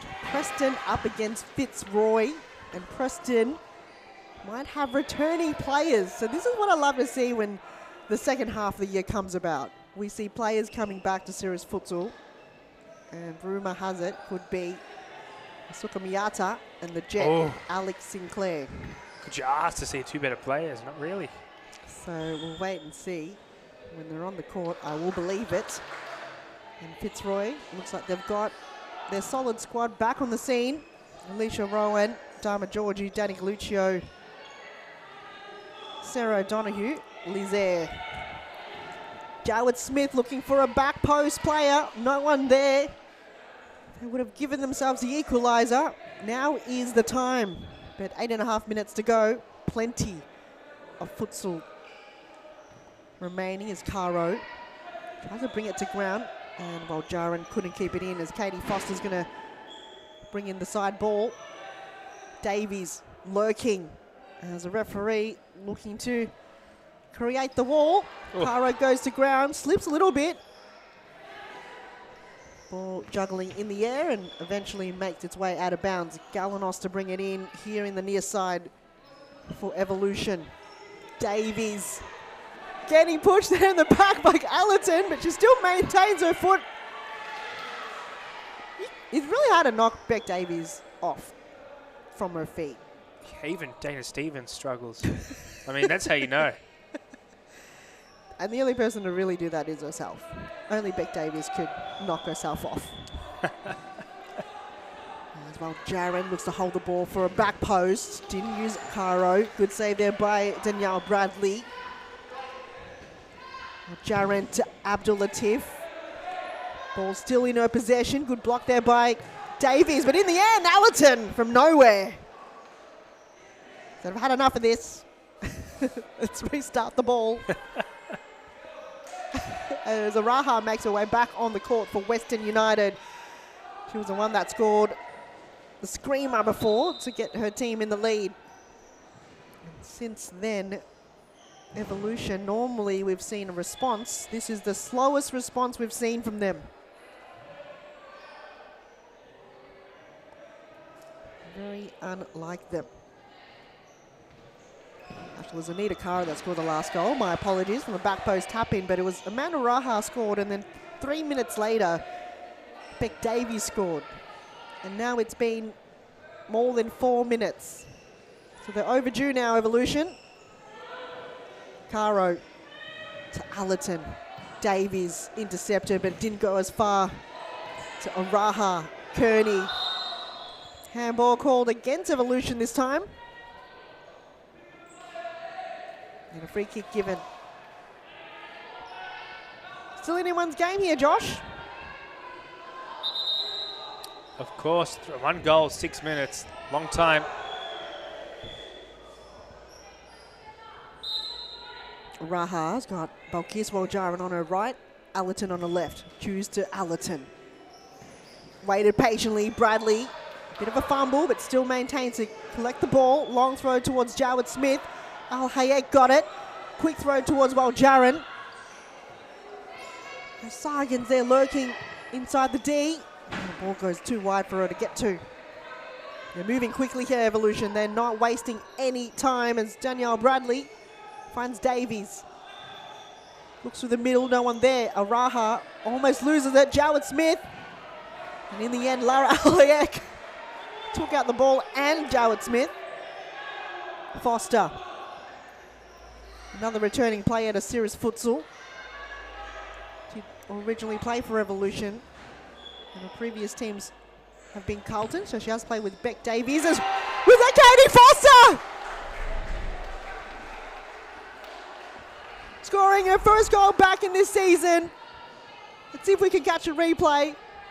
Jowett Smith taps it back to Katie Foster. Allerton falls to ground, plays on though. Oh. And we missed the last bit of the replay. Not get that. That's unfortunate. Hold on. It's okay, a bit of technical difficulty. Let's see if we can... there we go, yes. We have it. We have vision. That's just a bit of a glitch. Apologies for that. How far are you going here, Josh? Is this the vision? This is the vision. And Oh, it's the goal. wow. Drills it. How good was that? To score the equaliser for your team, Katie Foster, on your return back to Cirrus Futsal. There's a lot of players that have absolutely just stepped up to the plate in their role. That, you know, sometimes when you get opportunities given your way, you take it. As a T there, and Katie Foster almost scoring a second.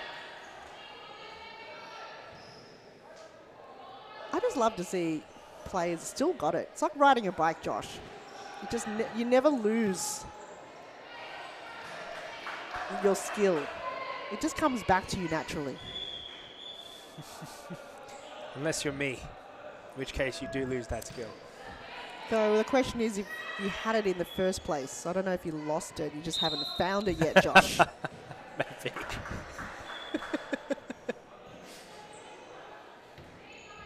Well, equaliser there with 3 minutes and change to go with stop clock territory.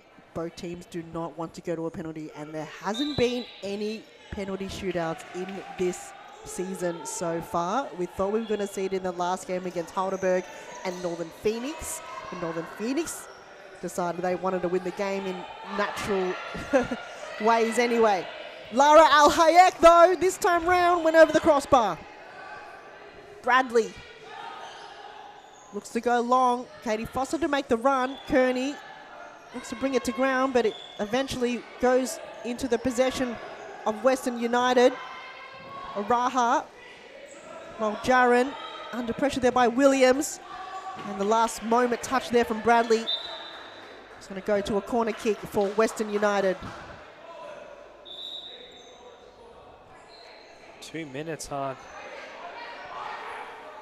Plenty of time. We saw that in the last game. It's just who will dig deep right now. Who's there? Abdul Latif almost. But eventually Sophie Williams kicks it out of danger. Molly Fatea directing his players, going, think about it, be more intelligent, be more smarter. Do not lose the ball. As Clarissa Allerton, not so smart on that occasion. Time is ticking, and this pressure has been so high since the beginning of the match. It's a high-stakes game, as you mentioned, Josh. This could be a potential championship winning game. Well, definitely will put one team on the right foot to that championship. As Western United still trying to maintain possession here. Abdul Latif looking for Allerton.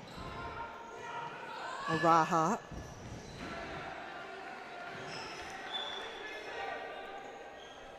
As Western United have just got one game more than Melbourne Evolution, so if they do win, they'll get themselves on top of the ladder. And Western United will get a break next round as they get a bye. And Evolution will be playing up against Fitzroy. Oh, what a game that's going to be. It's going to be just as good as this one. I think next round is going to be equally as good. You got Heidelberg against Carlton, right? As Allerton moves. Oh! That could be the winning goal for Western United up against last season's champions. A team goal that is. Well, Jaron to Allerton, very open, and she takes the first touch and finds a sweet spot there in the far end of the goal. Danielle Bradley just off her line. And that ball slotted its way through with 40 seconds to go in the game. Can Evolution dig deep and find a way? And Moe might look to get another timeout if he can. He's got the board up. Wow. And I don't know about this one.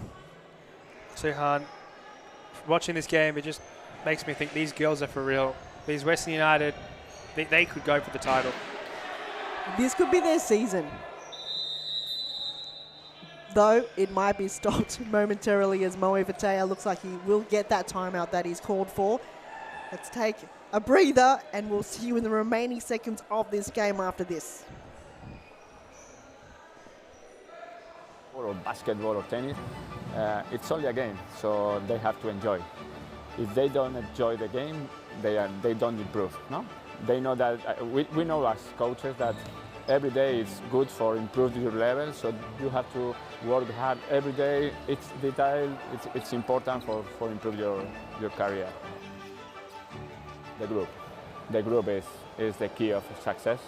If you don't have a union group, you can win some matches, you can win some tournaments, but finally you don't win the World Cup or you don't win the European Championship. You need a strong group and everybody go in the same direction.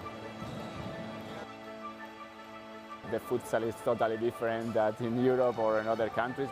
I think there are good levels here in Australia. There are good players, so they have to work hard. And maybe in the future Australia is in the top.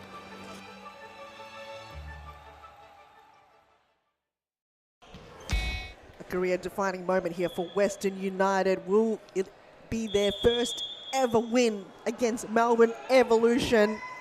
It's been a long time coming. And with only 20 seconds to go, anything can happen. Bradley to Foster. The ball maintains in the air.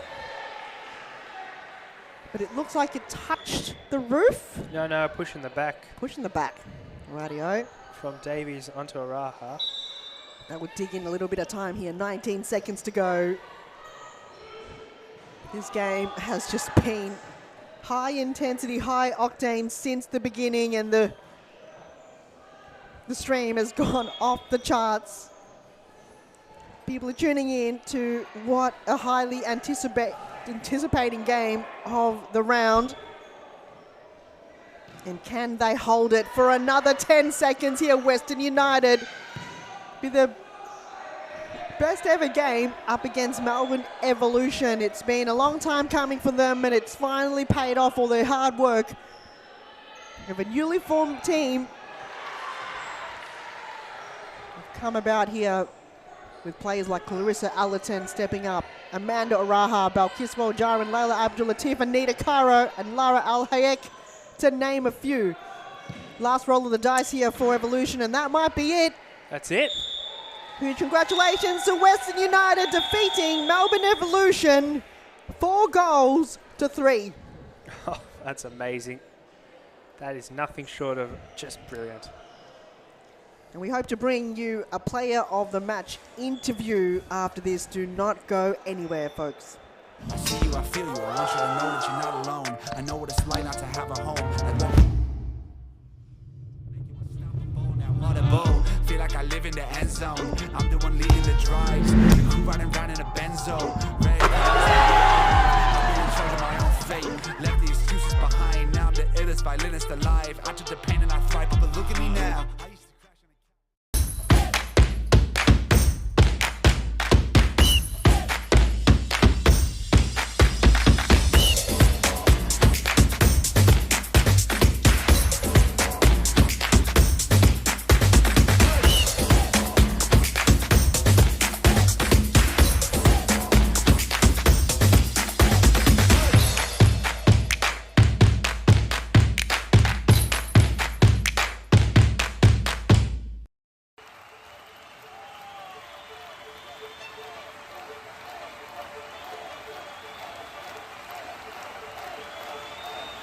A good futsal player has to be intelligent. It's the most important quality in a futsal player, because in futsal play is very fast, and you have to think really fast. You don't have time, you don't have a space. they have to enjoy the game. This finally futsal or football or basketball or tennis, it's only a game, so they have to enjoy.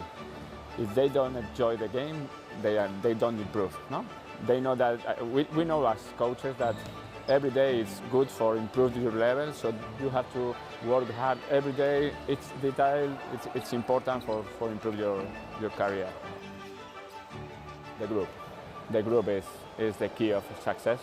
If you don't have a union group, you can win some matches, you can win some tournaments, but finally you don't win the World Cup or you don't win the European Championship. You need a strong group and everybody go in the same direction.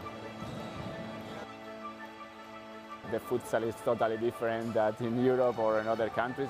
I think there are good levels here in Australia. There are good players, so they have to.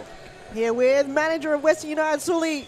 Sully, wow, you must have been on the edge of your seat the entire game tonight. Yeah, it really was. It was a good game throughout. A few goal of the week, it's just like all goal of the weeks right there. Every single goal was amazing from both sides. You've got to give credit to your team, the belief, straight coming into this game. What was said before the game and at the halftime break to get the girls into the rhythm and their mindset of winning? The mindset of winning has been simple really for us. We go week by week, but for the girls, we try to keep it the same standard every week. We try to play the same way against every single team. I mean, it does get in the back of your mind that you're playing against the two-time reigning champions. It might have more actually, but 2 times currently. But we keep the same standard. So going through it, we still say the same things every week. Now, speaking of the same thing, Lara Al Hayek, you got to give credit to her. The performance tonight, it just keep getting better and better, Lara. Yeah, it actually surprising. You don't get. I feel like I'm spoiled because every week I expect her to do it, but she's just spectacular. And honestly, you can't sing her praises enough.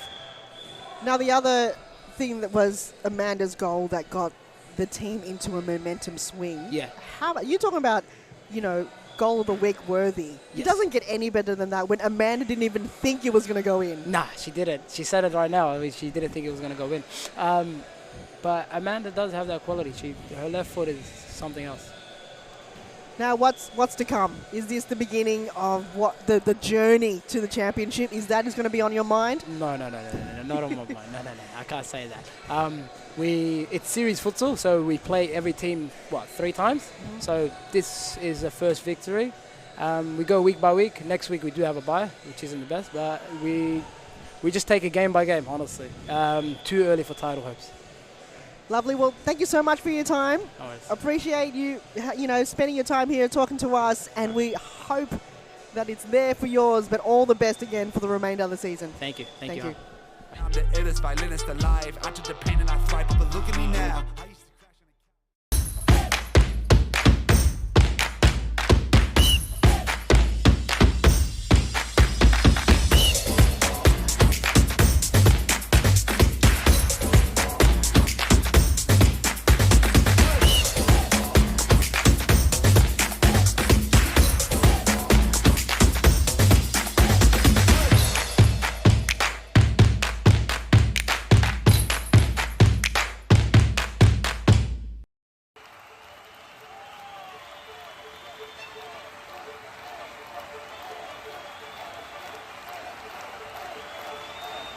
A good futsal player has to be intelligent. It's the most important quality in a futsal player because in futsal play is very fast, and you have to think really fast. You don't have time, you don't have a space. They have to enjoy the game. This finally futsal or football or basketball or tennis, it's only a game, so they have to enjoy. If they don't enjoy the game, they don't improve. No, they know that we know as coaches that every day is good for improving your level, so you have to work hard every day. It's detail. It's important for improve your career. The group is the key of success. If you don't have a union group, you can win some matches, you can win some tournaments, but finally you don't win the World Cup or you don't win the European Championship. You need a strong group and everybody go in the same direction. The futsal is totally different than in Europe or in other countries. I think there are good levels here in Australia. There are good players, so they have to work hard. And maybe in the future Australia is in the top.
Grew up with low self-esteem.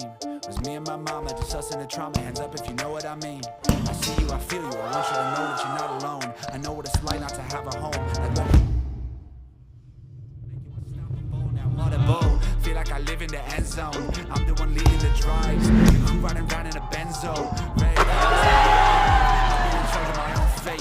Left the excuses behind. Now I'm the illest violinist alive. I took the pain and I thrive, but look at me now.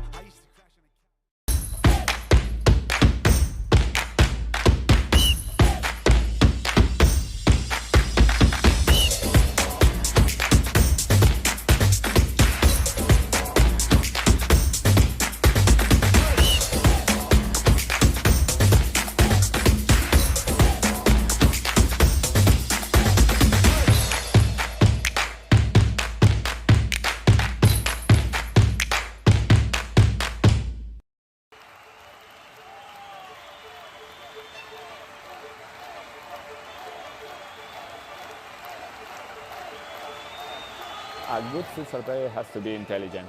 It's the most important quality in a futsal player because in futsal play is very fast, and you have to think really fast. You don't have time, you don't have a space. They have to enjoy the game.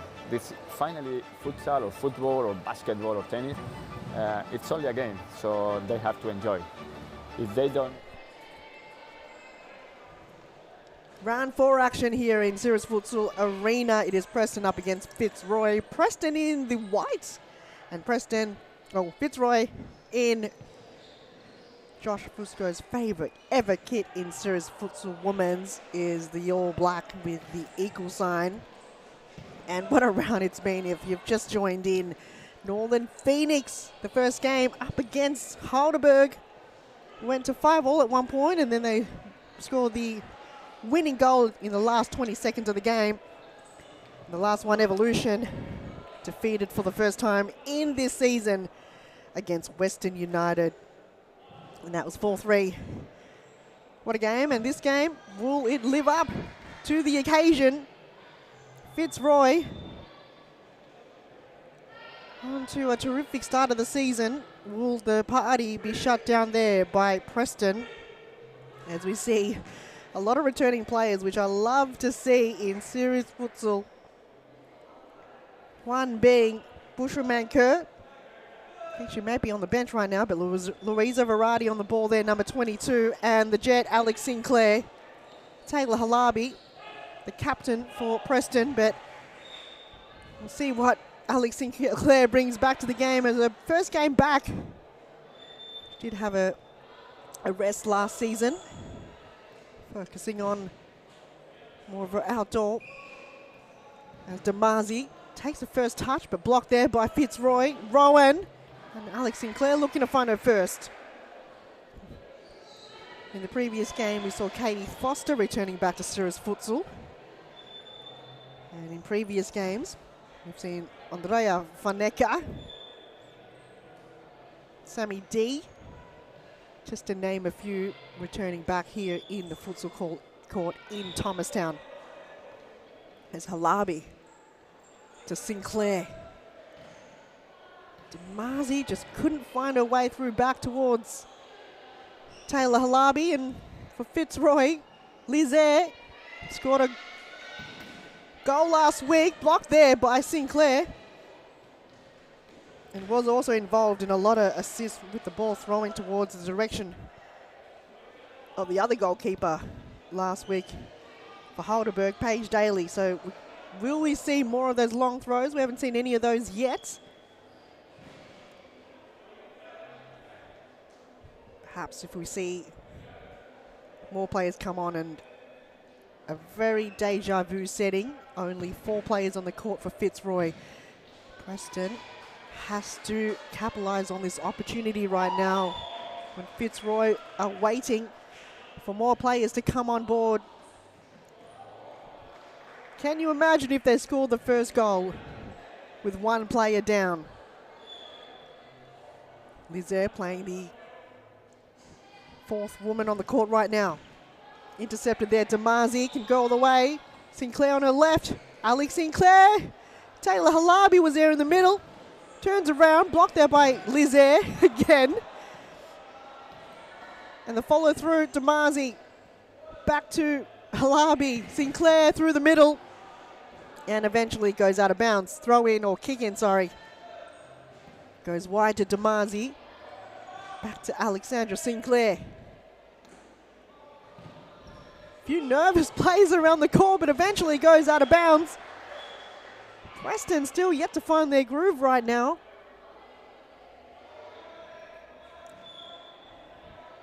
With interchanging players week in, week out, they're just going to find a way to form and adapt to the game, with only the core members being perhaps Claudia Damazi have been present for all the games, and Taylor playing her second. Verratti goes wide to Halabi. Lurking there inside the D is Claudia Damazi.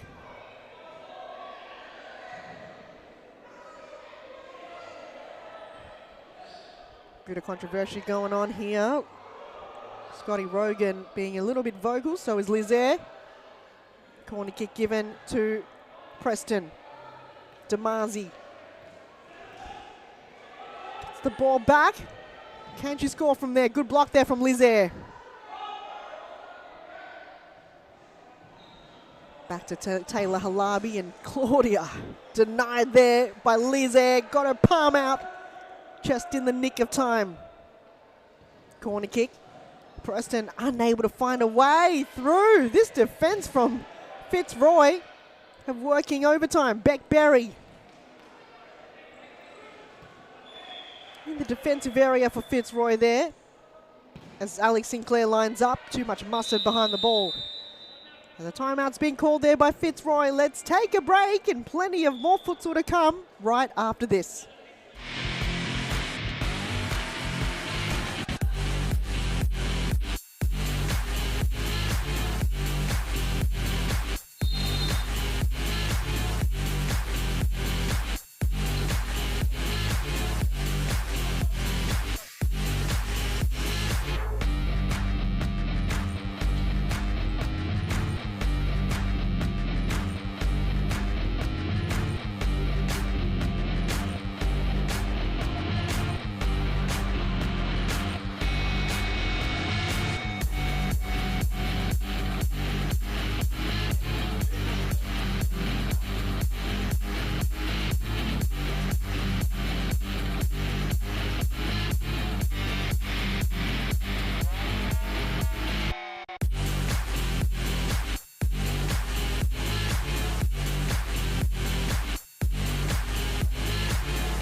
Fitzroy up against Preston here in game 3 of round 4. Long throw for Lizaire. She's going to do that time and time again until I'm sure eventually one may go in, as we saw that last week against Heidelberg. There's a few interchange here as we see Milana Sultana on the court for Preston. She's on the ball there, 47.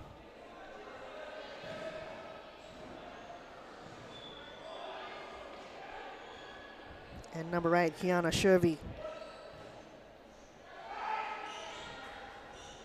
So Louisa Verratti and Alex Sinclair takes a break for Preston this evening. And Fitzroy still only have 4 players on the court for them. Short pass to Sultana. Goes wide towards Halabi. Looks for the direct pass towards Claudia Damanzi.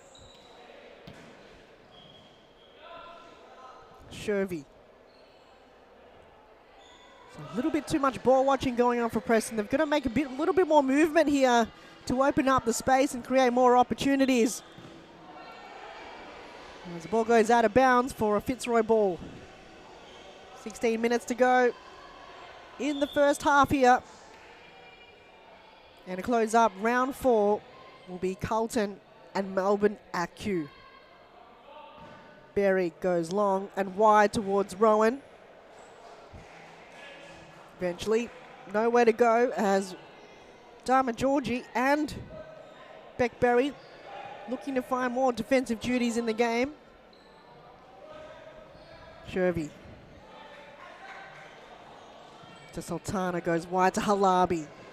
To Marzi on her left. Can they cut it back in? No one there in the back post. All the hard work, but just a little bit of miscommunication going on. Preston still unable to find the back of the net, even with one player down for Fitzroy. Shervy. This movement looks a lot better here for Preston. The returning ball and the toe poke from Kiana Shervy.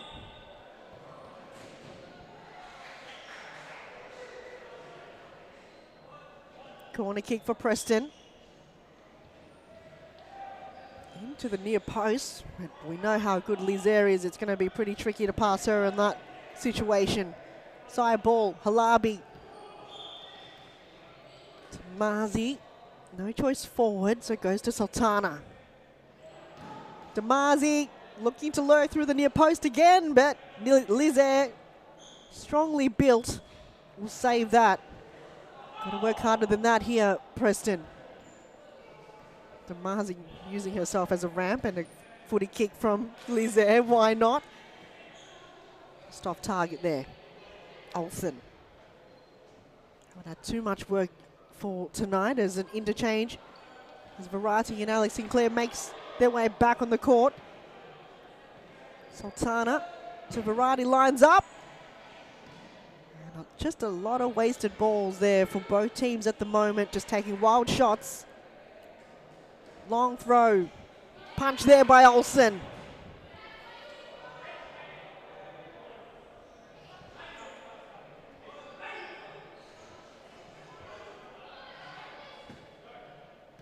Dharma Georgie moves up forward. That looked promising in the follow through from Berry. Just wasn't that promising, but Dharma Georgie moved up on that occasion and almost got herself a goal. Verratti. To Shervy. Back to Sinclair, back to Shervy, and there's a goal. Preston, a long time coming. And a team goal that is patiently built up. And in the end, they're in the lead. The left boot there, just, I think Liz got over the line, went too much towards her near post, and in the end, the ball just curled its way to the right-hand side. Now, can Preston keep this up? Or Fitzroy will find a way to bring the game back into their terms. They've held it on for this long. Can they continue? So Preston looking to get back on winning terms, just being defeated there by Western United. And was that a goal? Did Emma Olsen touch it? Liz Eyre, we might have to watch the replay carefully. This is when Liz Eyre will continue to make these throws, hoping a touch will happen, and it has. It's 1-1 here. It's pure luck here from Liz. She's going to go at it again, and Emma Olsen is going to leave that. As a keeper, one of your worst nightmares is to concede a goal in that fashion. Won't happen to you again, that's for sure. Rowan on target. Olsen not under too much pressure there. Verratti got intercepted there. Rowan goes at it again. Had to make Olsen outstretch and outdive. She has got her kicking boots on, that's for sure.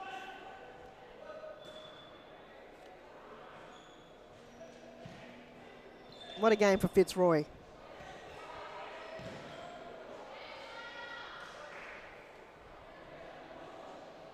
It's a corner kick.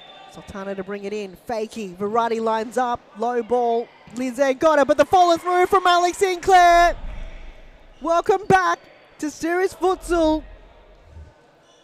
Very composed in front of goal. Opens herself up in case she gets the crumbs like that. Didn't even realize the ball was going away. And the follow through was terrific. First goal to the Jet. Alex Sinclair.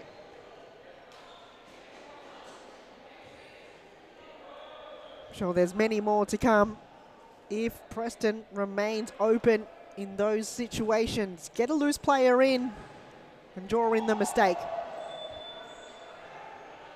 10.5 minutes to go and Preston leading by a goal, but the follow through from Beck Berry. What a terrific run there from Berry. In the end, just couldn't find a way to get that ball to ground. As Rowan gets in the face by the ball, there by Taylor Halabi. As Danny Galuccio makes her way on the court straight off the bench, or literally from the change rooms.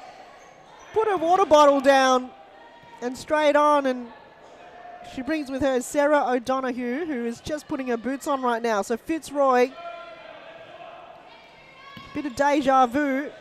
I mean, a little bit of a slow start with one player down, but it looks like they're going to be on form. I wonder if they do this on purpose and play mind games with their opponents. Start off the first moments of the game with one player down thinking, oh yeah, we got this. Before you know it, on comes Danny Galuccio and soon to be Sarah O'Donoghue, who have been having one of the most outstanding performances we've seen from a debutante in Series Futsal. So what an recruitment for Fitzroy to have a player come on board and have made an impact in that way. It's Halabi looking to find Sinclair, couldn't get there. Short ball from Lizaire to Galuccio, looking to find the right flank of Alicia Rowan, however wasn't on the same page. Verratti goes wide to Halabi. Demazi back to Taylor Halabi. The Jet looks to find the run through the middle, no one there. Georgie back to Galuccio. One-on-one with Alex Sinclair, good block, and in the end, Lizaire had to get the ball. Quick throw, and Alicia Rowan can be a little bit more risky and gets herself into a more forward position for Fitzroy now that they've got an extra player on. So Fitzroy did start the game with only 4 players on the court. Now they've got the total of 5 and 1 on the bench, with Sarah O'Donoghue about to make her way on the court. Halabi. Demazi out wide. They're playing the possession game, building that play up, and Sinclair in the end just couldn't find a teammate in the D. Long throw again towards Galuccio.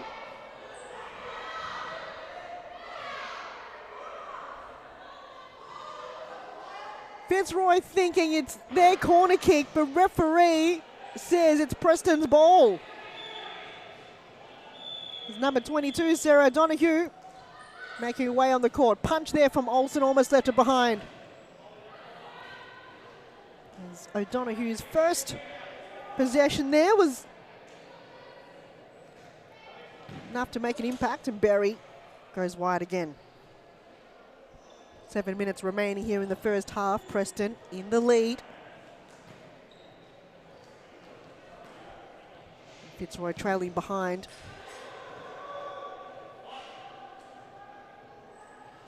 Verratti to Sinclair through the middle. Kalabi almost leaving it behind. Good pressure coming from O'Donoghue. Traps her down and almost wins the ball in the end. Olsen quick to move it towards Damazi. Lizaire almost lost her footing there.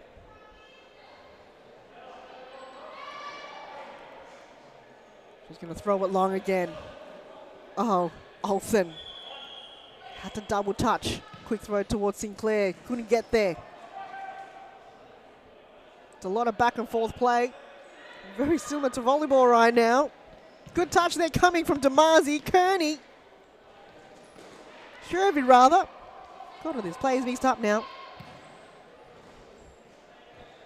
It's Damazi twist and turn. Fitzroy couldn't get the possession back. Verratti looking to go to her left towards Kiana Shervy. Preston looking for a goal, and yet Fitzroy has been shutting them down defensively.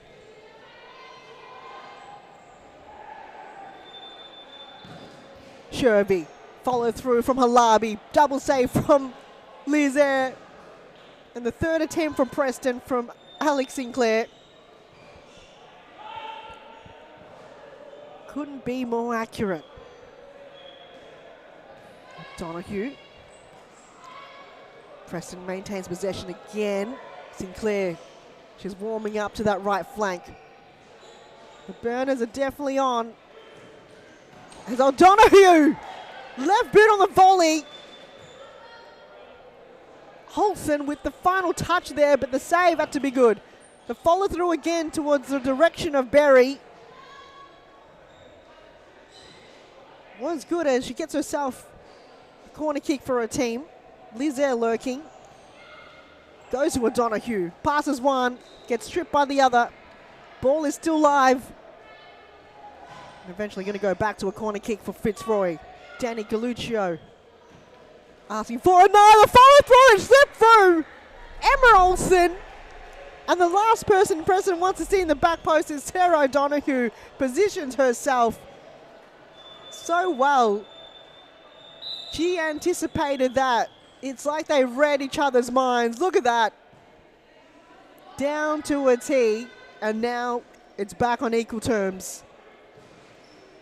They must be sending messages between each other here, Fitzroy. Galluccio to Rowan! Alicia Rowan! How about that?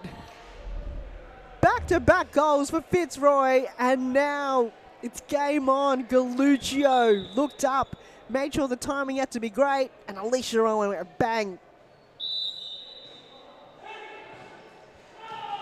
This game has just gone up a notch. Fitzroy were trailing at 1 point, and now they're back in the lead as Lizaire wants a goal herself. Very close there for the goalkeeper, Lizaire. And I think she almost got told off there by her coach, Jimmy Sufis. Oh, if you're an Alicia Rowan fan, you sure be loving that goal just then, her performance tonight. Absolutely stepped up to the plate. Oh, gets dispossessed there by Donoghue. Kiana Shervy gets the ball back for Preston, but can they hold on? Sultana couldn't win it. Rowan couldn't get there. Back to Halabi. Goes wide to Kiana Shervy. Gets tripped there. And Rowan in the end, I don't think she intended that slide, but she did it anyway. Side ball for Preston on the far end with just over 2.5 minutes remaining in the first half. Fitzroy started the game with only 4 players on the court, and that was a time where you needed to capitalise on those opportunities. However, didn't look like they did.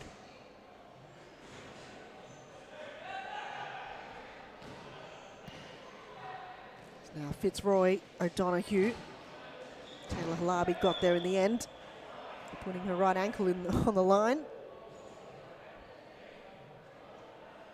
What a round it's been. If you've just joined in, Northern Phoenix defeated Heidelberg in the first game, 6-5. Evolution was defeated by Western United. What a season they're having right now, Western United. And that was a very close one indeed, 4-3, and so far this one is a very close encounter.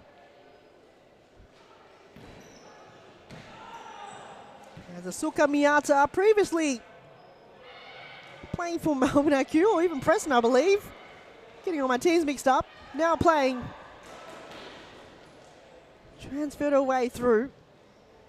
And Miyata with the signature headband. Playing for Preston. Probably didn't ever play for AQ. Getting all these players mixed up here.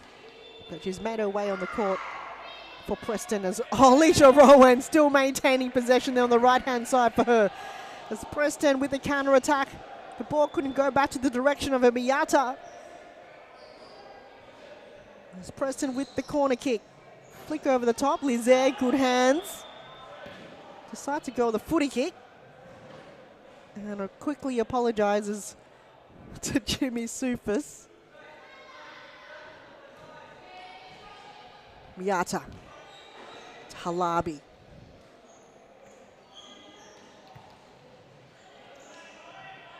Tomazi getting dispossessed. Miyata follow through.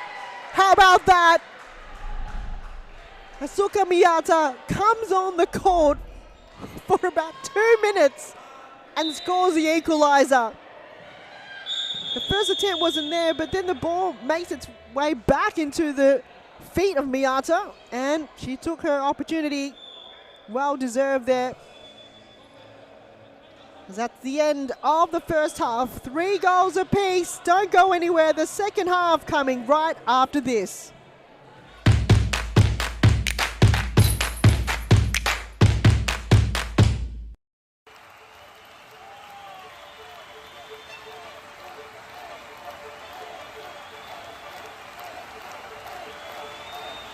A good futsal player has to be intelligent. It's the most important quality in a futsal player, because in futsal play is very fast, and you have to think really fast. You don't have time, you don't have space. They have to enjoy the game. This finally, futsal or football or basketball or tennis, it's only a game, so they have to enjoy. If they don't enjoy the game, they don't improve. No, they know that. We know as coaches that every day is good for improving your level, so you have to work hard every day. It's detail, it's important for improve your career. The group is the key of success. If you don't have a union group, you can win some matches, you can win some tournaments, but finally you don't win the World Cup or you don't win the European Championship. You need a strong group and everybody go in the same direction. The futsal is totally different than in Europe or in other countries. I think there are good levels here in Australia. There are good players, so they have to work hard. And maybe in the future Australia is in the top.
Second half, it's Preston up against Fitzroy. Third game of round 4, just about underway.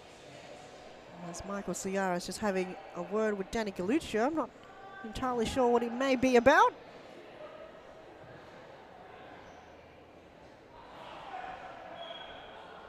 We'll proceed here. Very close game since the beginning. Can Preston come back? They've just got an addition of Suka Miyata coming on board late in the first half. And Preston starting out with only 4 players to begin with. We've now got the addition of Danny Galuccio and Sarah O'Donoghue. Side ball for Fitzroy. Short pass to Georgie. Kick straight into Demazi, I believe. And play continues. Miyata! The back post towards Alex Sinclair. Executed well there by Miyata, however, couldn't find her teammate in a timely manner. Olsen, long throw towards Sinclair, towards Miyata. That was good. Miyata to Sinclair, gets tripped. It's going to get back into Liz Ayres' arms. Can she throw it long? She sure does towards Galuccio. Heads it down, and O'Donoghue with the follow through.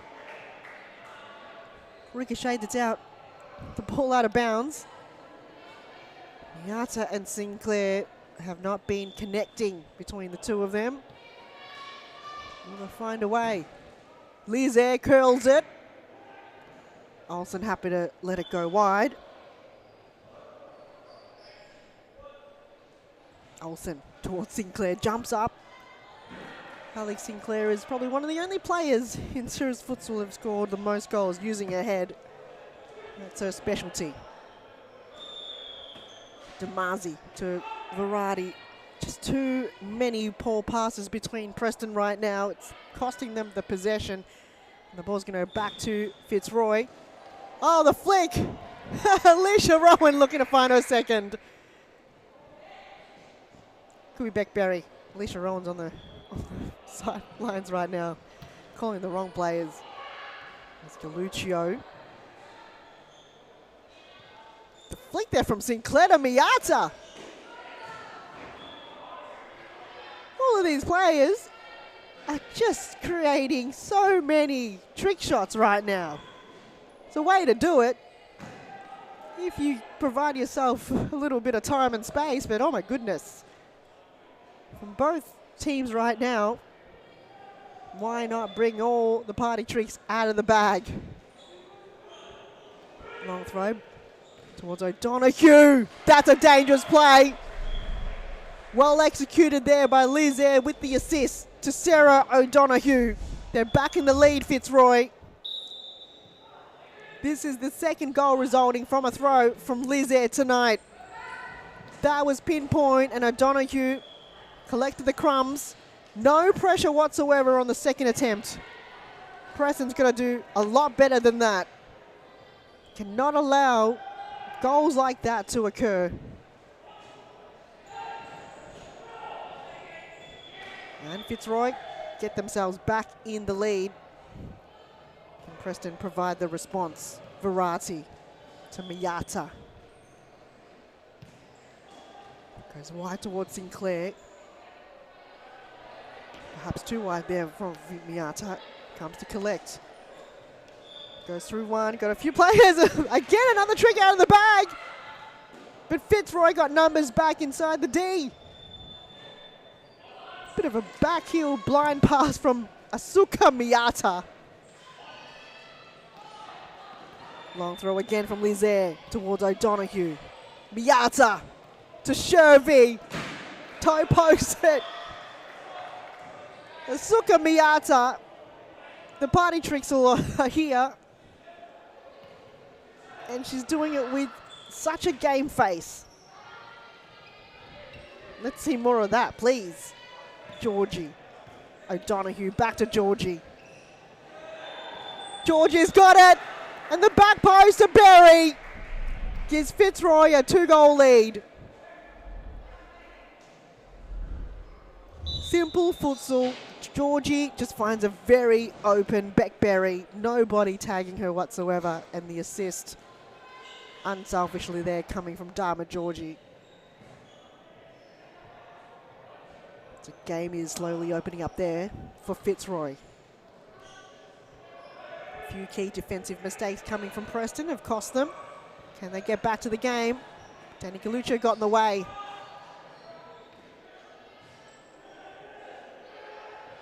Fitzroy aren't relying on just one player. As O'Donoghue has scored one. Alicia Rowan, Beckberry. O'Donoghue again. This time round, shot was blocked there by Asuka Miyata. Lizette. Shot goes wide. Shervy. She was looking to block that shot. Shervy again. Takes it on her own. Lizette protected the near post. Miyata. Verratti. Sinclair looks to chip it back in. Miyata is the intended target on that occasion. O'Donoghue. Bit of foot's candy. Love all the party tricks tonight. Galuccio. Couldn't get the right footing on it. Miyata. I feel like since she's come on board, we haven't seen much of Taylor Halabi, who is making her way back on the court in place of Alex Sinclair. And Lizette. Long throw left towards O'Donoghue, who just wasn't able to bring it to ground with 16.5 minutes remaining. Fitzroy in the lead by 2 goals.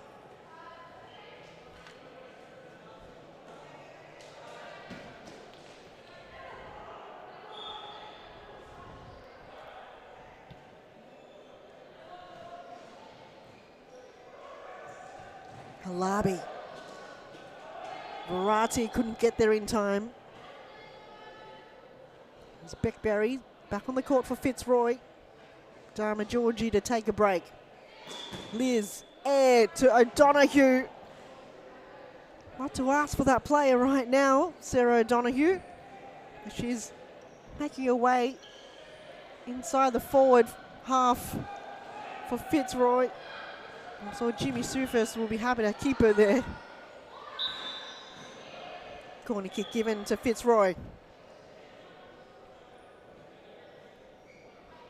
This might be the biggest gap we've seen in tonight's round. Shervy can go all the way. Couldn't find the final touch. Quick throw towards O'Donoghue from Lizaire. A few Melbourne AQ players are waiting patiently to commence their game, which will be right after this, and they're up against Carlton Hart. We'll close up round 4.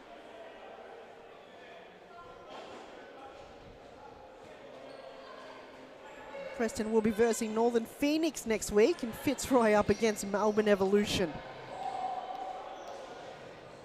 O'Donoghue. Good save there from Olsen.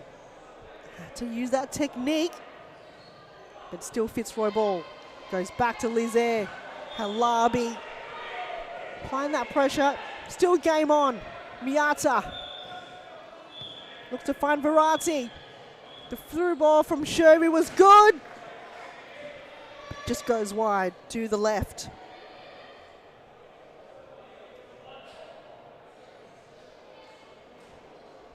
Lizaire to Danny Galuccio.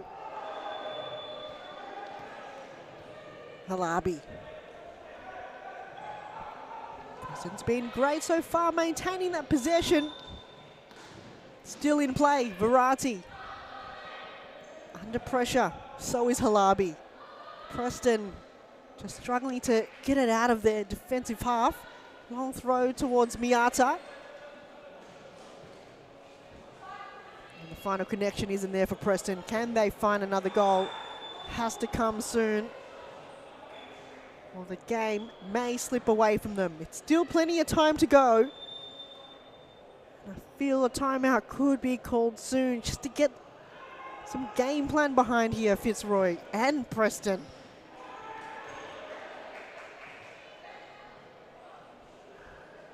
Demazi. Not too many options. A lot of Fitzroy jumpers in front of her. Demazi again. Can't use a throw. Goes back to Halabi. Miyata. Miyata! Asuka Miyata! That's the specialty, the turn, and the blind shot. Got Preston with just a 1-goal buffer. Look at that, the touch from Demazi was great, and the turn right here in the angling. She just knows where the goal is. Asuka Miyata. Arrived late to the party, but still have brought plenty of party tricks into the game. Can Preston find another to equalise? It's still anybody's game. Plenty of time to go. Lizaire. Gentle pass to Berry. Finds O'Donoghue. Rowan looks to find the side netting. Corner kick for Fitzroy. Lizaire lurking. Ball goes to Liz. Oh! The rocket. Hard to stop, though at times just not that accurate. Emma Olsen still went for the dive. Almost didn't have to, but sometimes you just got to be sure. Better to be sure than to be sorry. Liz again. Couldn't find O'Donoghue. Demazi. Miyata. Under pressure there by Danny Galluccio.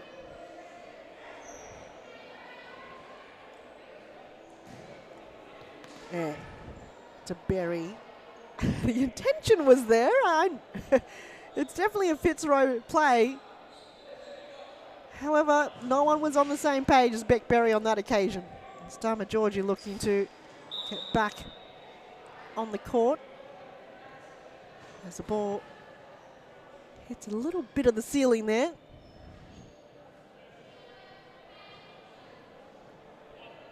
Rowan to take a break for Dharma Georgie, who makes her way back on the court with her captain's armband now on her ankle. Bit of a fashion there. Halabi just couldn't bring it to ground. Leaves it behind for Galluccio, who gets the ball back.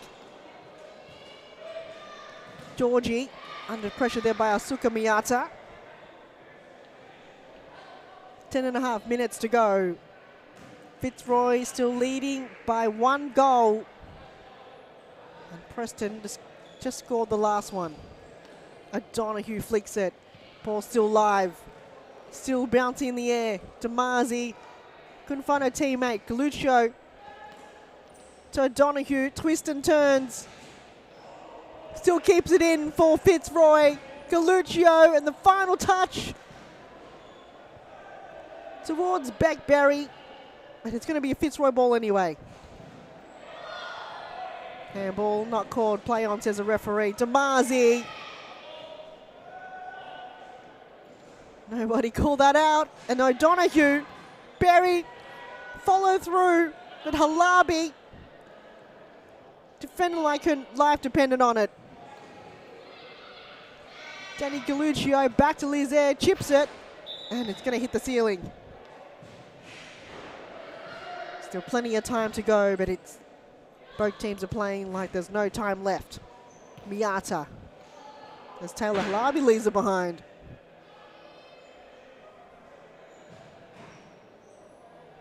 Long throw from Liz towards O'Donoghue. Still O'Donoghue. Decide to lay it off to Galluccio. Ball goes wide. Alex Sinclair to Miyata. Miyata can go all the way she wants to. Lays it off to Demazi, to Halabi. Is it back to Halabi? It's the captain's goal and a team goal for Preston.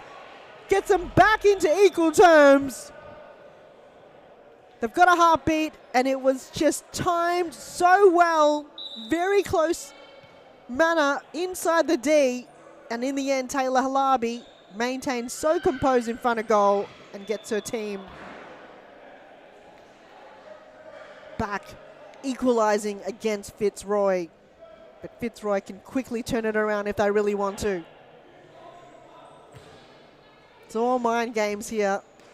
Demazi under pressure there by Beckberry. Toe pokes it towards goal. Nobody there.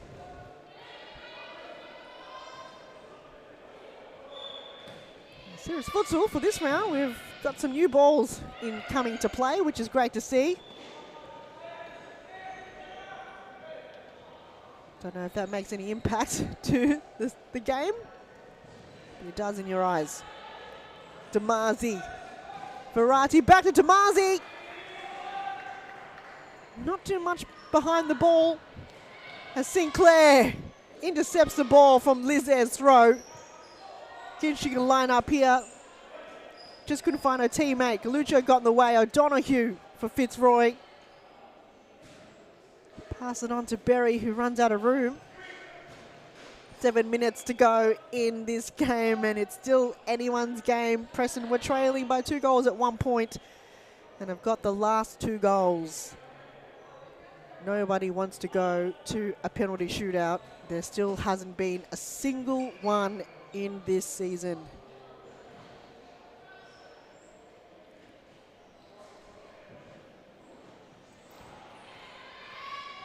Bit of open space here for Preston. Not open up enough. Miata kicks it straight into Galuccio, who then retrieves the ball. Sarah O'Donoghue.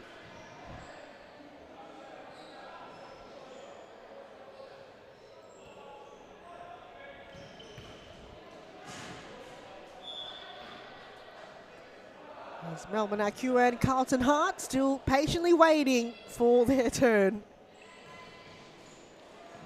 We're playing the last game of the round. And what a round it's been so far, though. 5-6 the first game. Heidelberg against Northern Phoenix. Western United defeating Melbourne Evolution 4-3. And this game still in turn of events from Liz Ayre, so close. And Emma Olsen denying her a goal. Preston cannot allow that to happen as a timeout's been called by Fitzroy. Let's take a short break in the final moments of this game, coming right after this.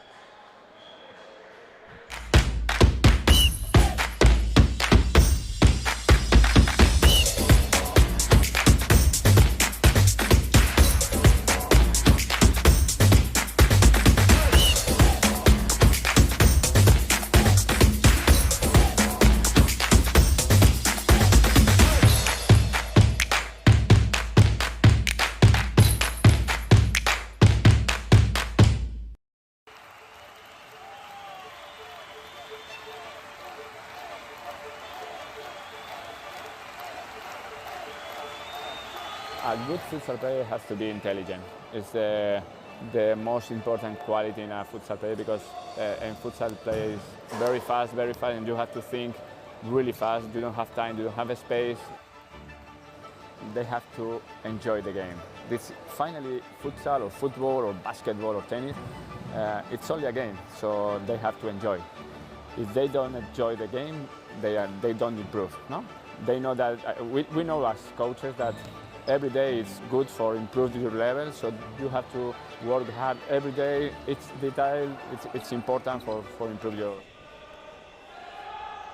Wow, what a turn of events. It was down by 2 goals there, Preston, and they found a way back. 5 goals apiece here in this game. Still anyone's game, and the desperation. Oh, as Alex Sinclair gets knocked there by Sarah O'Donoghue straight into the board. It was just where the referees keep their screens. She got knocked out there, and there's not much padding around that area. And it looks like her right leg just kind of scraped through. Futsal court is just not much room to move at all, and You know, when Alex Sinclair put her jets on, there's nothing stopping her. As the play continues, Miyata very close to getting her second. Long throw from Lizaire towards O'Donoghue. Ball still juggling. O'Donoghue, Danny Galuccio was asking for it. Too much pressure occurred there. Ball turnover there by Verratti. So it's going to be a Fitzroy ball.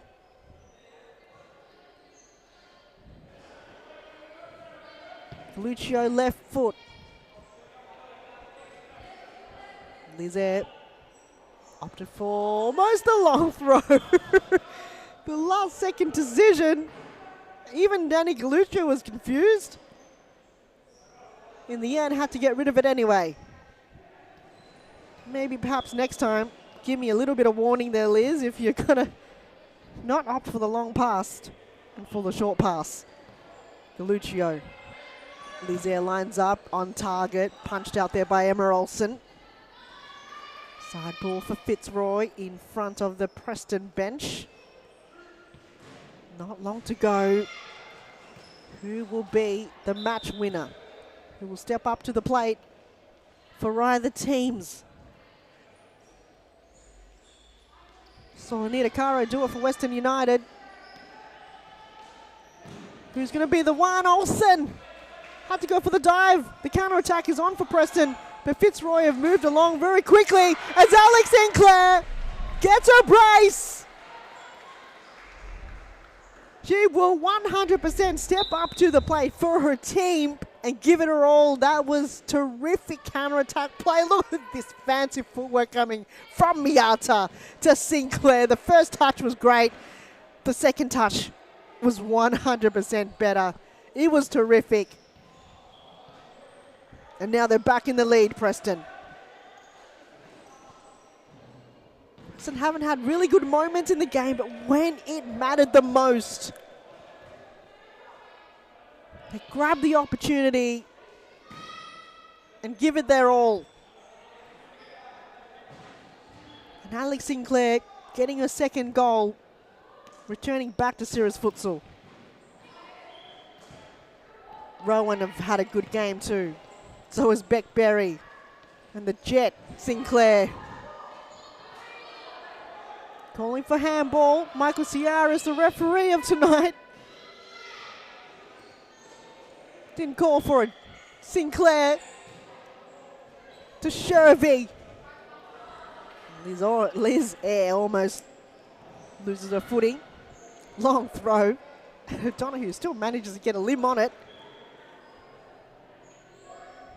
Not a friendly fire occurring right now in this game. Less than 2 minutes to go. It's stop clock territory. Shervy. Short pass to Miyata. Don't know how she was able to get that ball out, but Dharma Georgie positioned herself well. A slip though. She put a little bit too much on the body there. Let's watch the replay.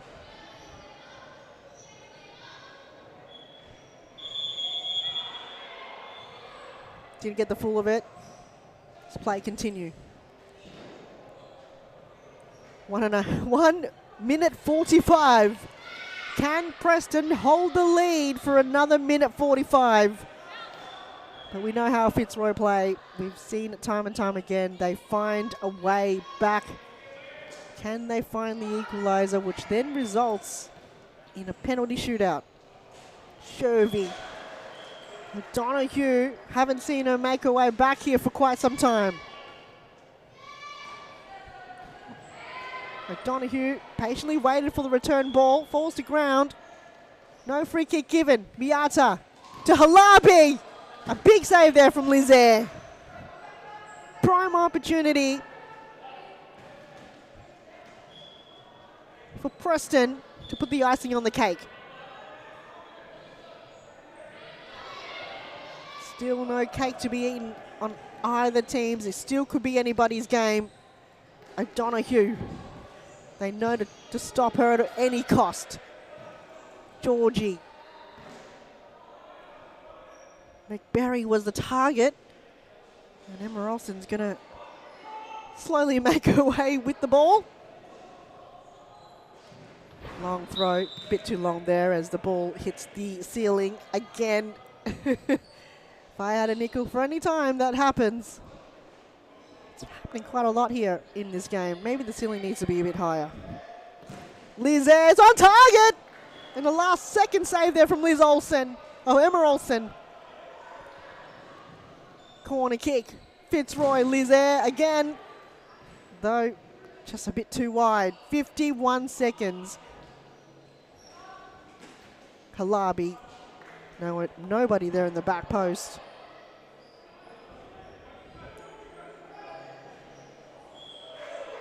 So Preston, can they make it their second win this season? As Sinclair puts on the burners to Shervy.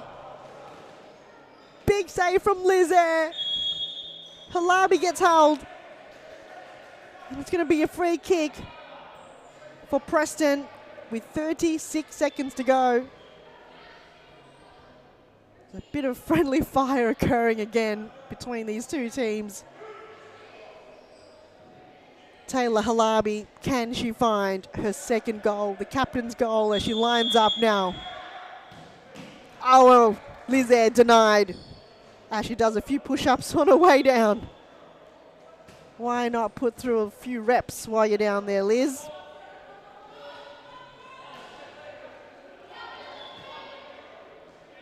Danny Galuccio had to go looking. 29 seconds. Fitzroy, can they find a way? And Preston, can they hold on? They've had a terrific start, Fitzroy. Defeated Phoenix in the first round 5-1. Carlton in round 2, 9-2. Had a big win against Heidelberg United last week. And Liz Ayres, with 18 seconds to go, why not try something like that? Will be their first loss this season. And the second win for Preston if they can hold on for just another 6 seconds. It's been end-to-end play and back and forth.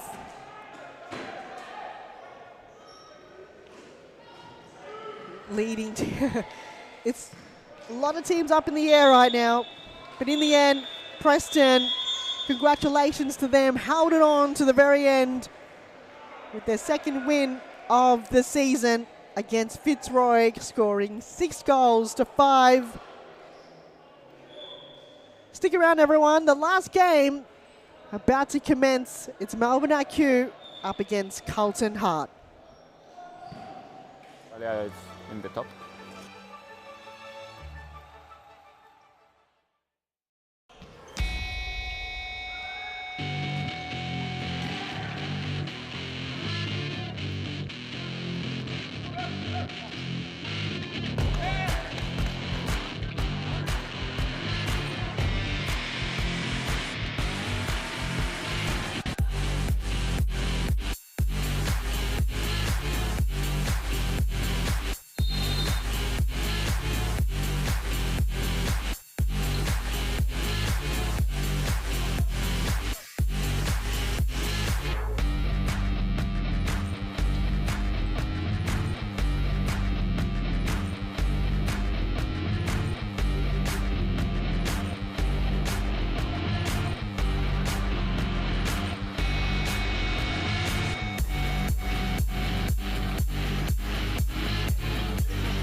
I'm joined here by Jamie Sultana, manager of Preston. Jamie, that was a nail-biter. Yeah, it was. It always is against Fitzroy. It's always it's either a blowout or a really close one. So, yeah, we love the games against Fitzroy.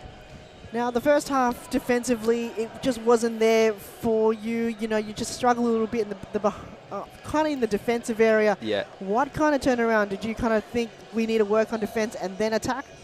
I think it's been the story of our start of the season. Really, it's just we're starting off really slow defensively, getting caught in little pockets.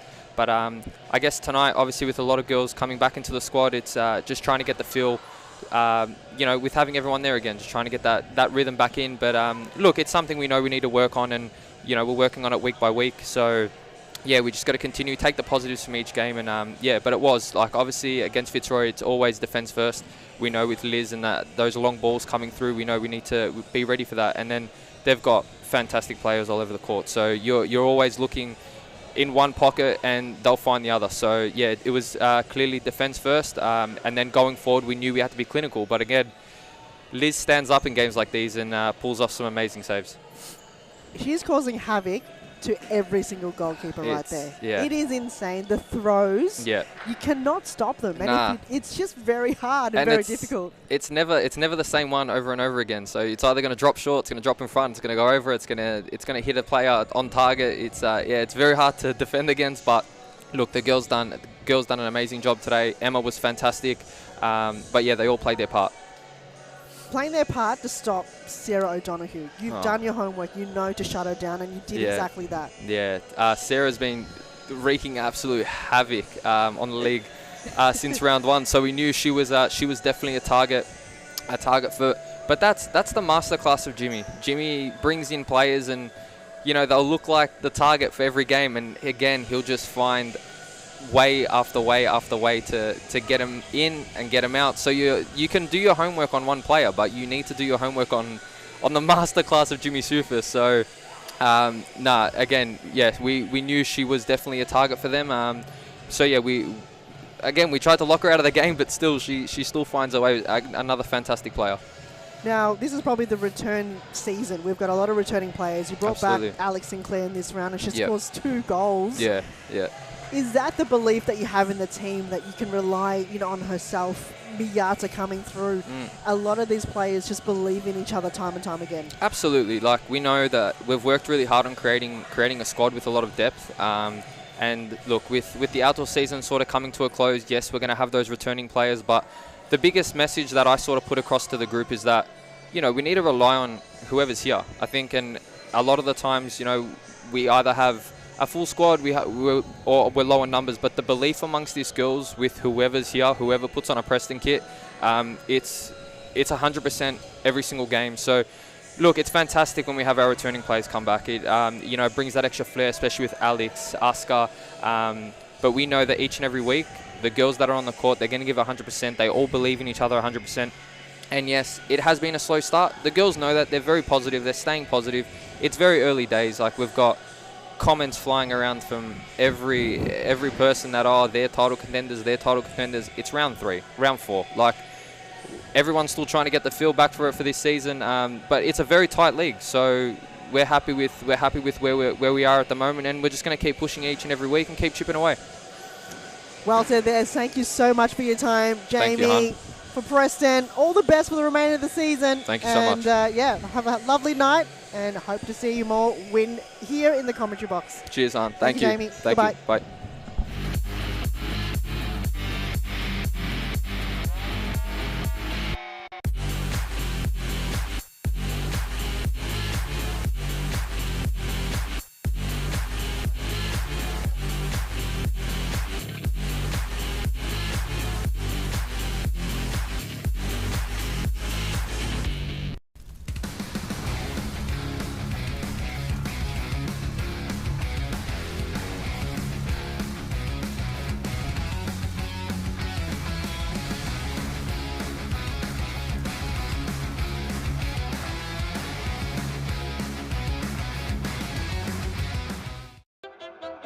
Grew up with low self-esteem. Was me and my mama, just us in the trauma. Hands up if you know what I mean. I see you, I feel you. I want you to know that you're not alone. I know what it's like not to have a home. Feel like I live in the end zone. I'm the one leading the drives. I'm riding around in a benzo. Red I've been in charge of my own fate. Left the excuses behind. Now I'm the illest violinist alive. I took the pain and I thrive, but look at me now.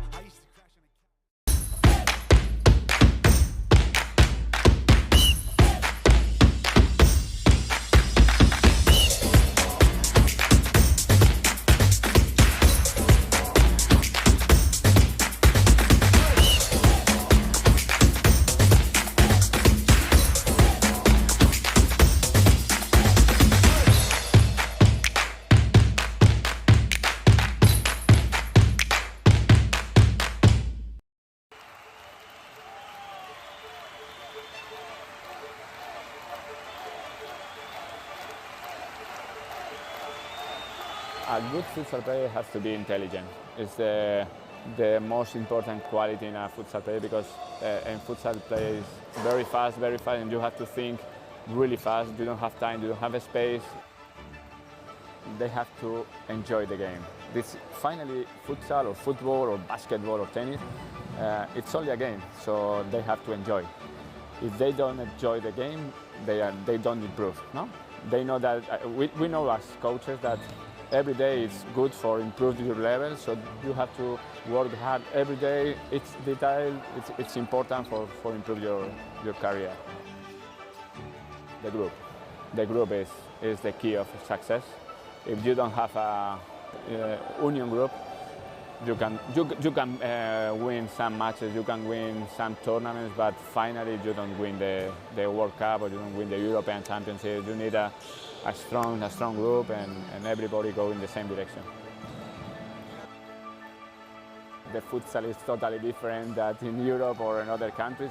I think there are good levels here in Australia. There are good players, so they have to work hard. And maybe in the future Australia is in the top.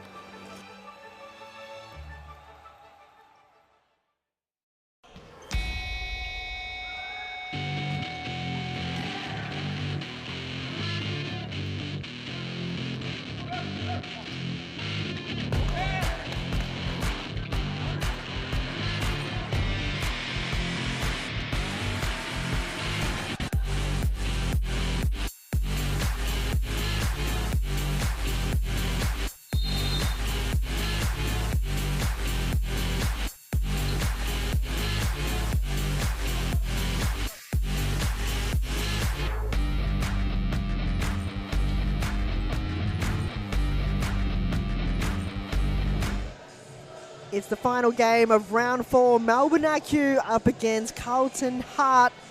A very highly anticipating game. And if you just joined in, what a round. It has been end-to-end play since the start of the whistle to the end.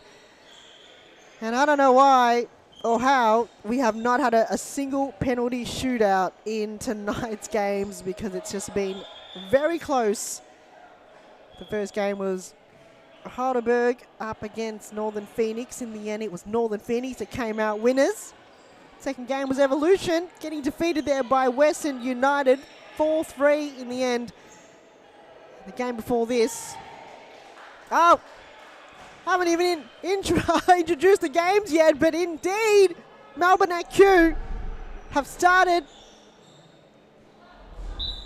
their formation early by scoring an opener within the first minute of the game. Despite follow suit. There's Maggie Shahata in goals for Carlton Hart. And on the other end, Aisha Attic for Melbourne AQ.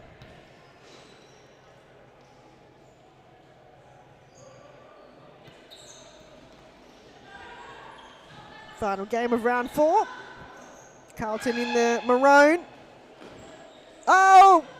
And also a defensive error from Melbourne AQ almost resulted in a goal. Maggie Shahada, short pass to Miller Best, intercepted there. Maggie playing her second game for Carlton. Sophia Alvarenga in her first game injured her hand. Not sure how long she will be out for, but Sophia, if you are listening, we do miss you and speedy recovery. Injury resulting here is not a good sign at times, but it does happen. It is a contact sport. It's Miller Best. Looks to go wide, intercepted. Melbourne AQ reading the play very well.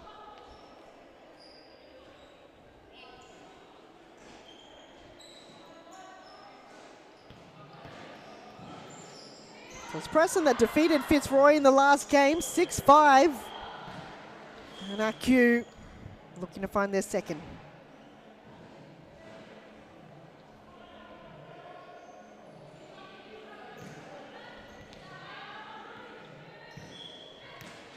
A little bit of ball watching there, causing AQ to win the ball in the end. Maggie Shahata. to Best. Couldn't find Smart. The guy to D'Alessandro. Under pressure by two Carlton players. It's Melbourne AQ repping similar Carlton colours. As they get their second. D'Alessandro on the scoreboard for Melbourne AQ.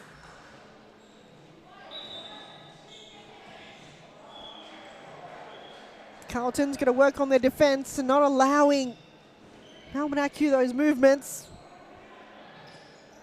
So far, just struggling to get the ball in their forward half.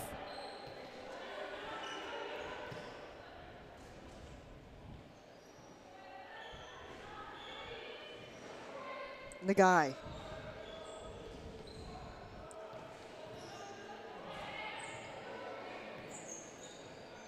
This looks better for Carlton. Ball goes out of bounds anyway.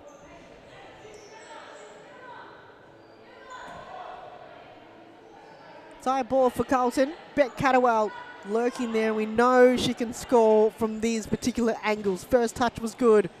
Second went straight into the wall. Miller Best gets dispossessed, but a free kick given. Prime opportunity here for Carlton to get back into the game. We know Beck Catterwell can score these situations.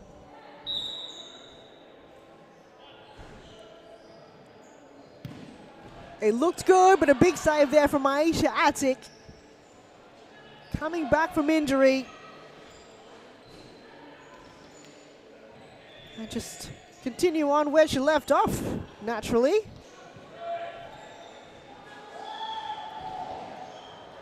Did play about 2 games for Preston, closing in the last part of last season.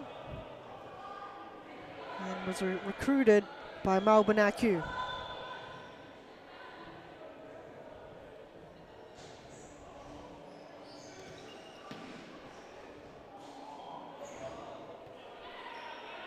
Back to D'Alessandro. Almost leaving it behind. The guy. Takes it back to Wang. Back to D'Alessandro. It trickled its way through 2 Carlton players and finds its way into the back of the net. As Carlton has called a timeout. Very fitting indeed as we watch the replay. A lot of time and space given there to Carla D'Alessandro. First touch was good, and it just trickled its way through into the right-hand side of the goal. Let's take a break. Plenty to come right after this.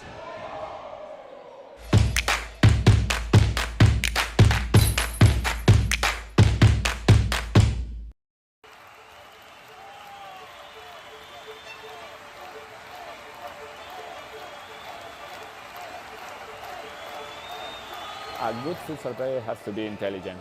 It's the most important quality in a futsal player because in futsal play is very fast, and you have to think really fast. You don't have time, you don't have a space. They have to enjoy the game. This finally futsal or football or basketball or tennis, it's only a game, so they have to enjoy. If they don't enjoy the game, they don't improve. No, they know that we know as coaches that every day is good for improving your level, so you have to work hard every day. It's detail, it's important for improve your career. The group is the key of success. A timeout called by Reese Intuisi, coach manager of Carlton Heart. Just, I would say, put a pause on what was a momentum swing in the opening moments of this game. 3 back-to-back goals. Can Carlton respond? Maybe not with that. Got to be a lot more sharp as they go again. Melbourne AQ.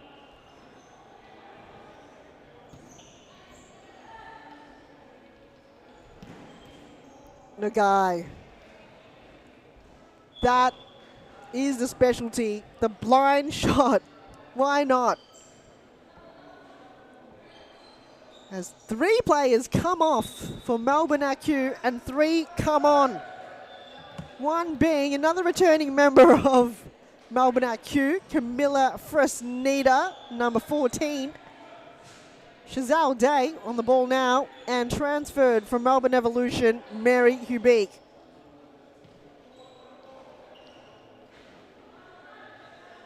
I've seen Mary play for multiple teams in the past, so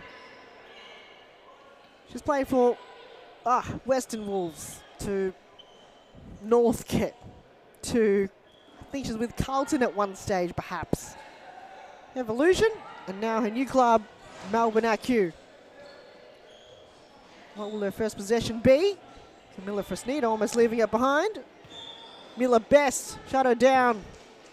Pass was towards Beck Catterwell, intercepted there by Mary Hubeek. So far we got Camilla Fresneda, Mary Hubeek in the back, and Chazelle Day and Saki Nagai, the 2 players in front for Melbourne AQ. So they're playing, looks like the 2-2 formation. Ali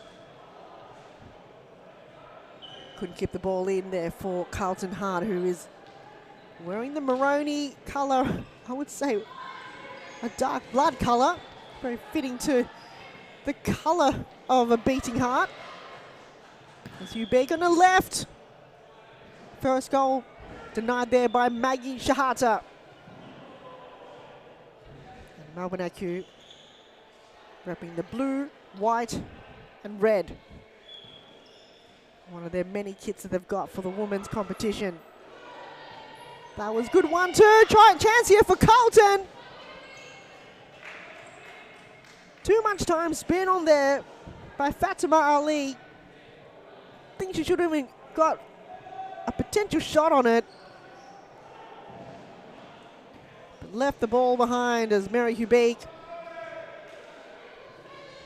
moves it on to Camilla Fresneda on the right side. We gain a bit of territory here, Melbourne AQ. Nagai. Under pressure there by Alexandra Smart. Young player for Carlton Hart. This is the build, the rebuild for Carlton this season. We did see a lot of their players from previous seasons form a new club, that is Heidelberg United. And now it's the new rebuild that we see here. Second time that's happened, when a few of the players from Carlton moved to Melbourne Evolution to start a new club. And now they've done it again with Heidelberg United. So perhaps that could be, if you ever want to start a new club, maybe start at Carlton Hart first and then start a new club after that. Day to Fresneda. Bit of a 1-2. Back post there from Mary Hubeek. Was very close there to get her first in a new club.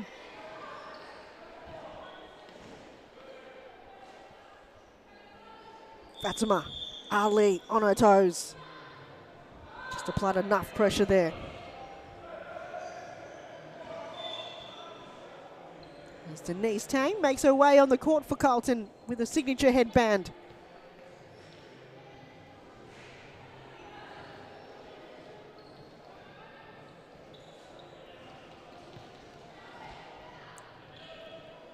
Patient build up here for Melbourne AQ. Happy to just keep possession.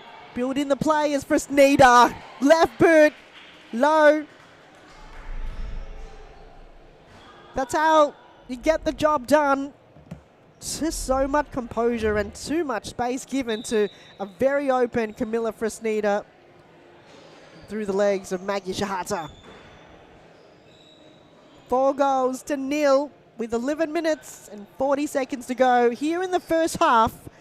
And it's the last game of round 4.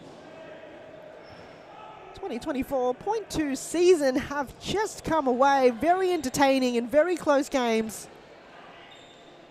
And for this round in particular, the first 3 games have just been nail biters until the final whistle. As 1-0 FC has a bye this round. Giselle Day!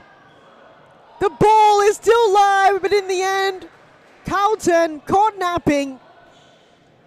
And Melbourne AQ find their 6th goal by Giselle Day, who just was in front of goal with no pressure from anyone. Finds her first of tonight.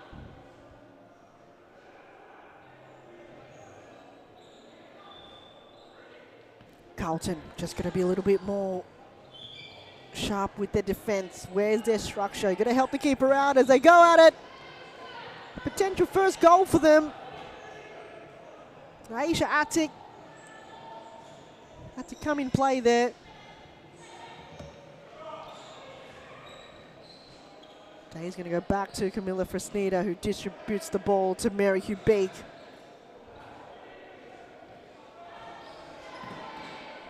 And a big save there from Maggie Shahata.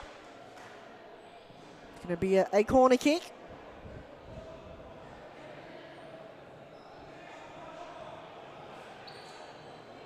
Fresneda. Got Mammy Amber behind her, didn't use her option. Goes wide to Giselle Day, who twists and turns and decides to sub herself off.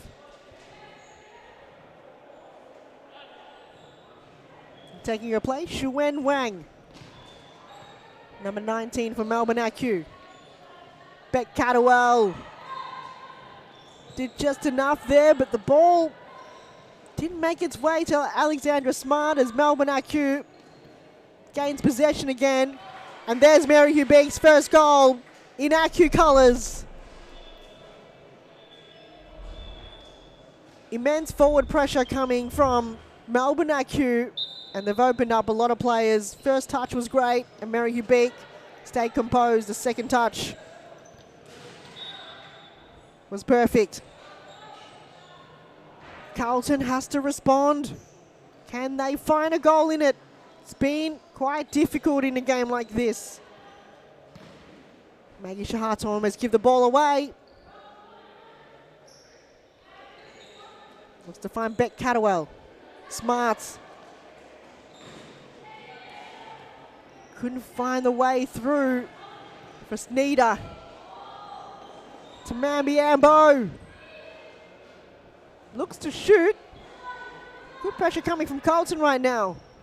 Fresneda back to Ambo. As it's just been so claustrophobic for Carlton. Every time they have possession of the ball, Melbourne AQ are breathing down their necks. Ambo. Hubeek on the left foot. It's going to hit the post there though. 8 minutes to go in the first half. Melbourne AQ have scored the first 7.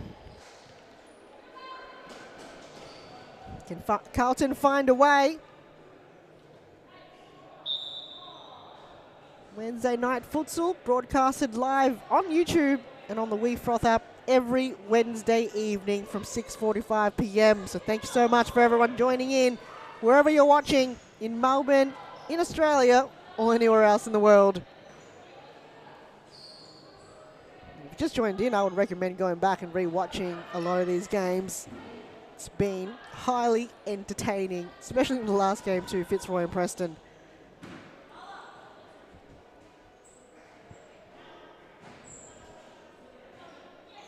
Just over 7 minutes to go. Underarm throw there from Aisha Attic. I wonder if she's got a few pointers from Paige Daly. Very rare to see a goalkeeper do the underarm throw. But Aisha Attic may have got that out of Paige Daly's book.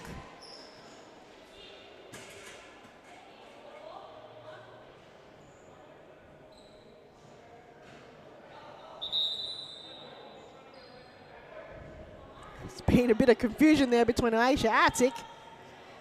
That side ball for AQ. Fresneda flicks it towards Hubeek. D'Alessandro couldn't find the final touch. Double hand throw from Shahata. Smart, can she find the cutback? And the save there in the near post from Aisha Attic. AQ on the move.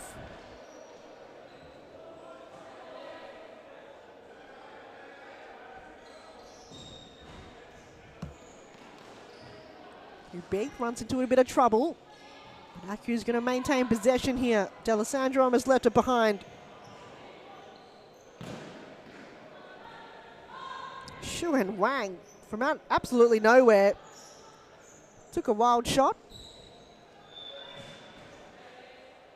Inside ball for Carlton on the far end.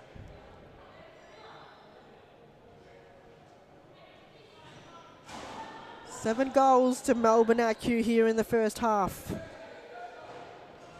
Carlton still unable to find opportunities as Aisha Attic is a long way from home.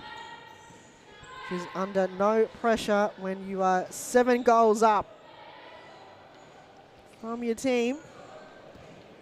Still have to remain alert at all times. Even though you're leading, you also do not want to concede as Hugh Beek. The assist towards Carla D'Alessandro. She gets her second, and AQ gets their 8th. It's now a slippery landslide for Carlton, as they're now trailed by 8 goals in the first half.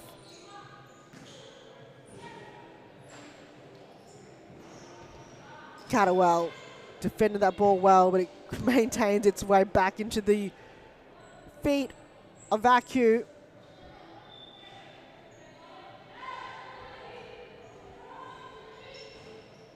Best to Ali.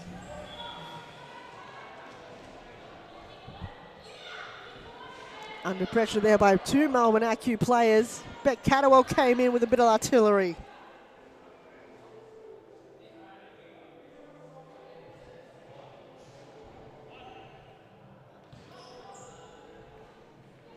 Nagai, Saki Nagai, goal hungry, was on target, but saved there by Maggie Shahata. Is it going to be a corner kick? Looks like it is. D'Alessandro to Hubig on a non-preferred, almost straight into the face of Denise Tang. Nobody is safe on the futsal court. Even those watching on the stands isn't safe either. That's why a lot of the fans are lurking there on the left side. That's behind the netting. However, there is still quite a big gap in the middle. Miller Best just couldn't find a way through towards Tang. There's an arm wrestle between Saki Nagai and Beck Catterwell. D'Alessandro looks up. Giselle Day is open. Goes wide to Nagai.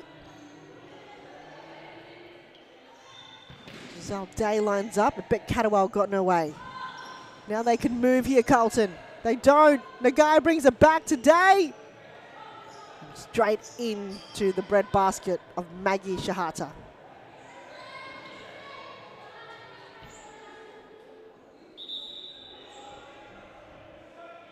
Michael Ciaras pointing towards Miller Best, and it looks like she may have a necklace on, so she's going to sub herself off to remove that necklace.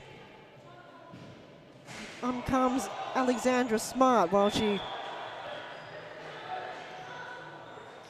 looks to remove the necklace so she can go back on the court. So they've been on the court for about 20 minutes, and Michael Ciaras have just found out about that right now.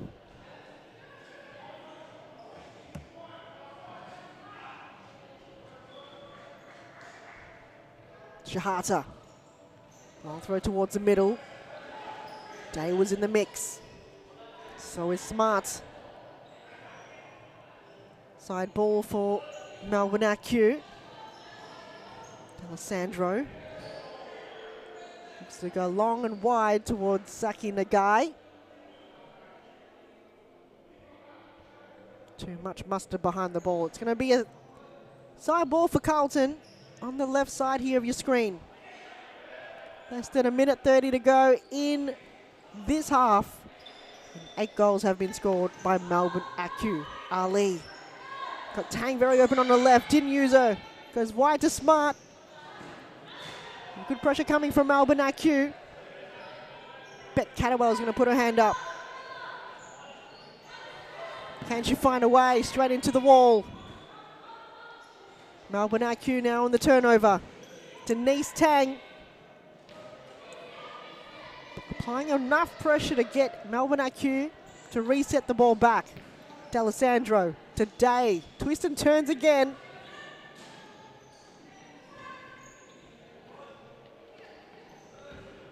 Xuen Wang to Saki Nagai.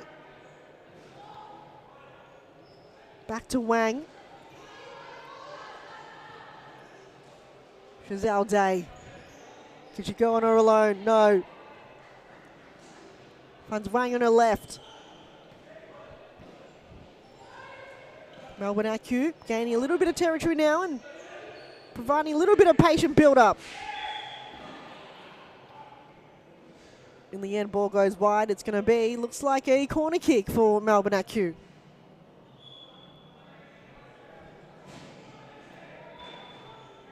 Not sure if anyone is aware of that. They're on the same page. Here we are. Xuen Wang to bring it in. Intercepted there by Tang in a desperate last-minute save there from Maggie Shahata. Just in the nick of time. It's half-time here, and the final half of round 4 is coming up right after this. Don't go anywhere. There are good levels here in Australia. There are good players, so they have to work hard. And maybe in the future, Australia is in the top.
Grew up with low self-esteem.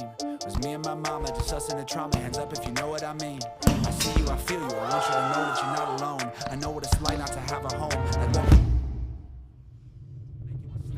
now what a bowl. Feel like I live in the end zone. I'm the one leading the drives. Crew riding around in a Benzo. Ready to I'm in charge of my own fate. Left the excuses behind. Now I'm the illest violinist alive. I took the pain and I thrive. But look at me now.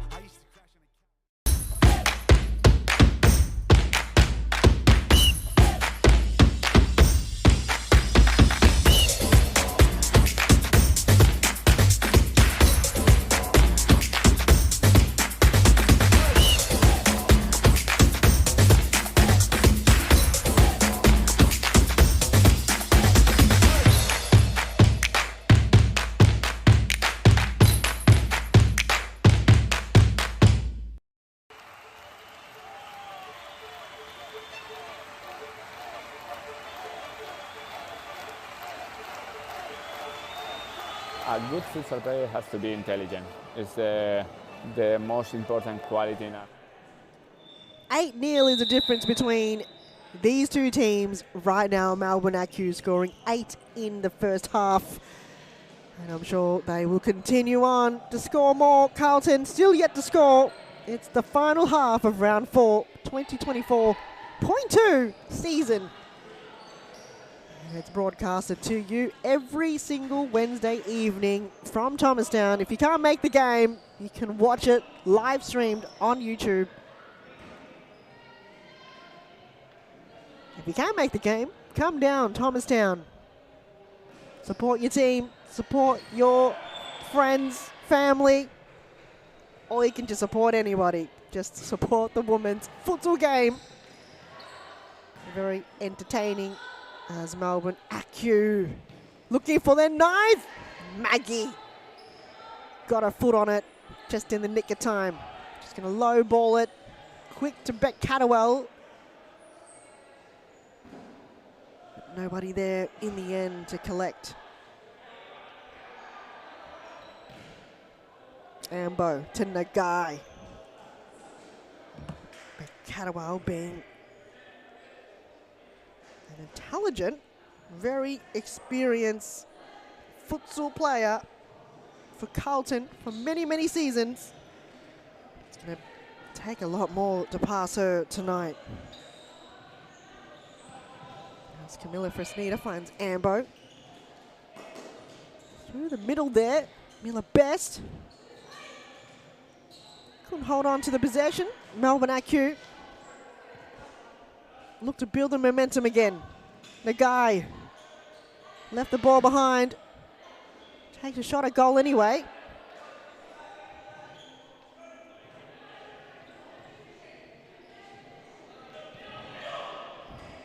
There's Mambi Ambo. That was a keeping error. Maggie Shahata would like to relive that once again.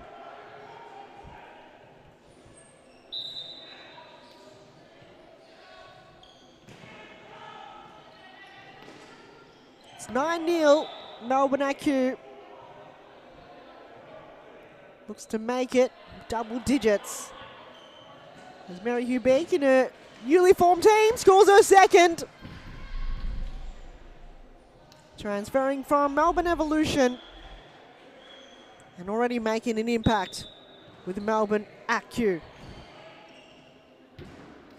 The 1-2 touch and the non-preferred right boot from Hugh Beak. Very composed in front of goal. Is not too much threatening there from Carlton. As the follow-up through Saki Nagai. Find Melbourne AQ's 11th goal.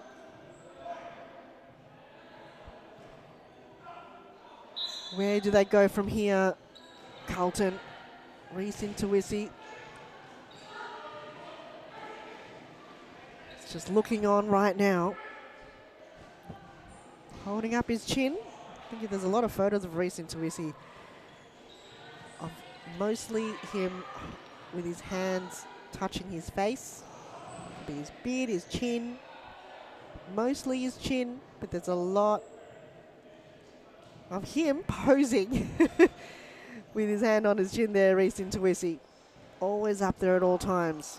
Could just be the way he goes about posing in case a photo opportunity does happen.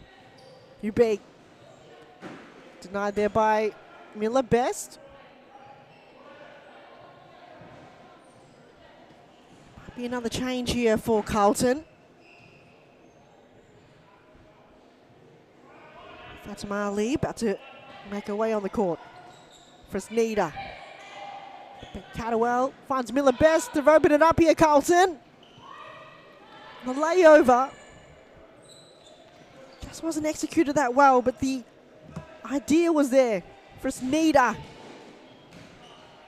And the follow through with Mary Hugh Beak there, lurking the back post.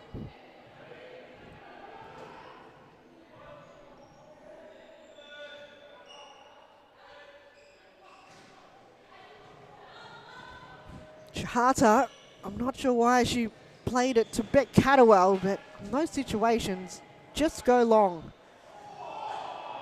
Right now, I would say Reese Intuisi needs to be a little bit more vocal.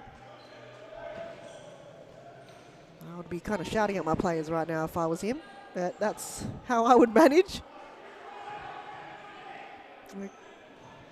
Kui on the other side, also got his hand on his chin.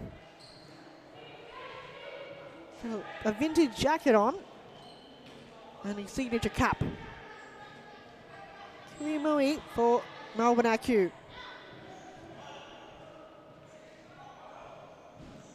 Catterwell. To Miller Best, and according to Michael Ciaras, the referee, said they took too long, used up all their time, and the ball is turnover. For Sneeder. Oh, it's a post though. It's Beck Catterwell trying to time the pass. Miller Best. Couldn't find Smart on the far end. For Sneeder, can she toe poke it? And a bit of chaos play inside the D. In the end, Melbourne AQ finds the back of the net for the 12th time. And Reese and Tuisi have called a timeout for Carlton. Let's take another break, and we'll see you right after this.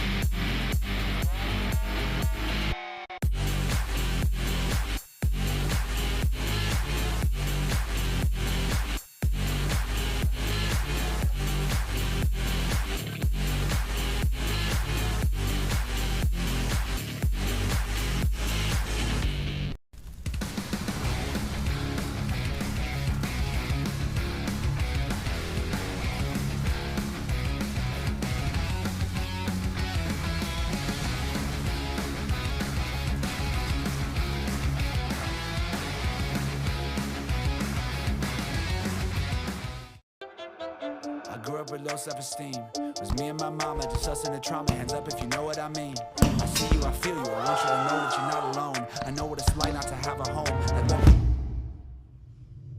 unstoppable, now audible. Feel like I live in the end zone. I'm the one leading the drives. The crew riding round in a benzo. Ready to I'm in charge of my own fate. Left the excuses behind. Now I'm the illest. 16 and a half minutes remaining here in the final game of round 4. It's the Series Futsal Victoria women's competition. And Carlton Hart still yet to find the back of the net.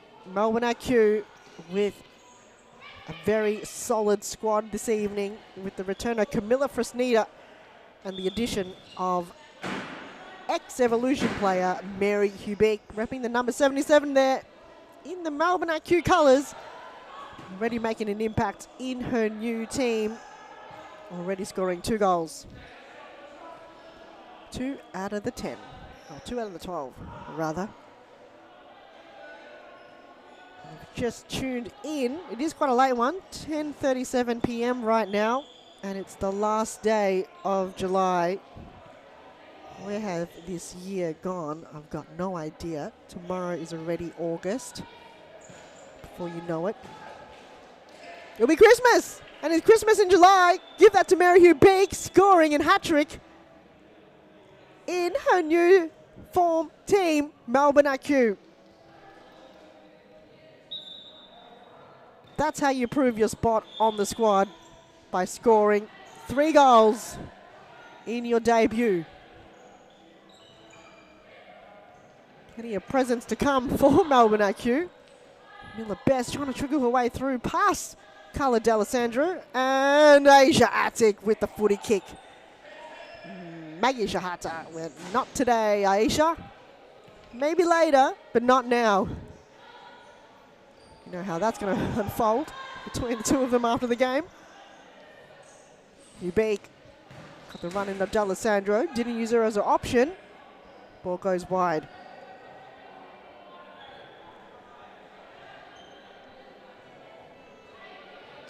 Catterwell finds Fatima Ali.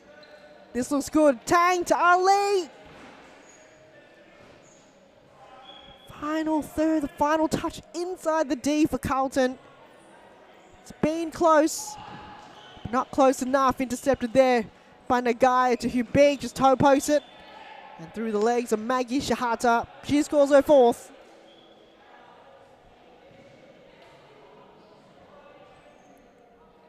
Carlton has got to work on their defense.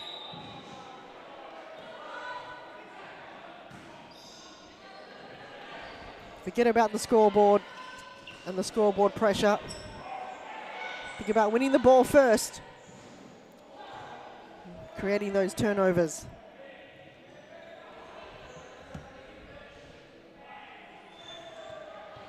Side ball on the far end for Carlton. Denise Tang to bring it in. Bet Catterwell patiently waiting. No, didn't use her as an option. Miller Best. Previously playing for Fitzroy in the last season. Before that was playing for Melbourne Evolution also. So she's playing against her old teammate. Hubik.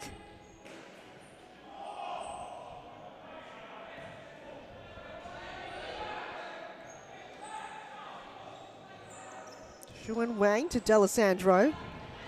Back to Chazelle Day. Twist and turn there from Day through the legs.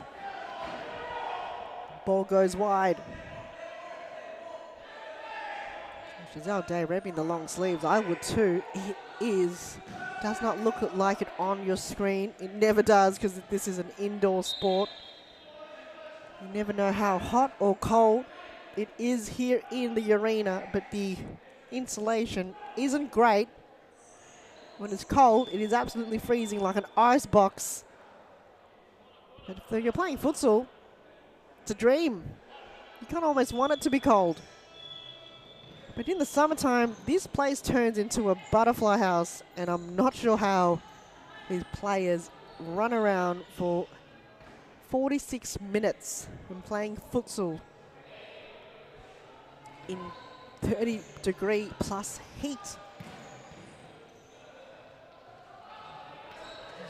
Really no win here. Either too hot or too cold.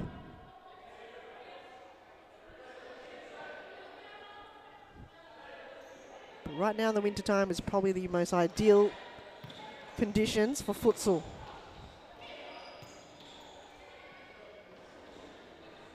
Good passage of play there coming from Carlton. D'Alessandro is going to go it on loan, and the follow through to Del Day. Why hasn't they got it out as of yet, Carlton?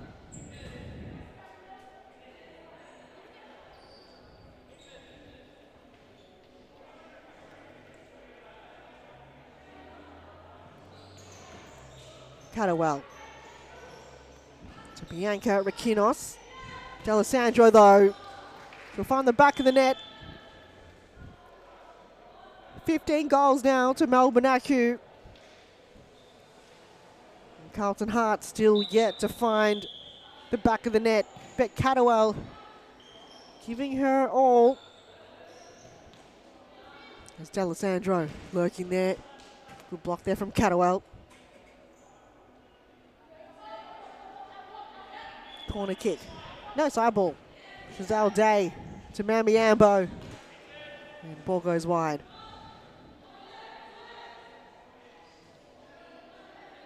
Biggest scoreline in this season so far. 15 goals to nil. So boost up Melbourne AQ's goal difference, if it is a requirement in the end. Maybe not.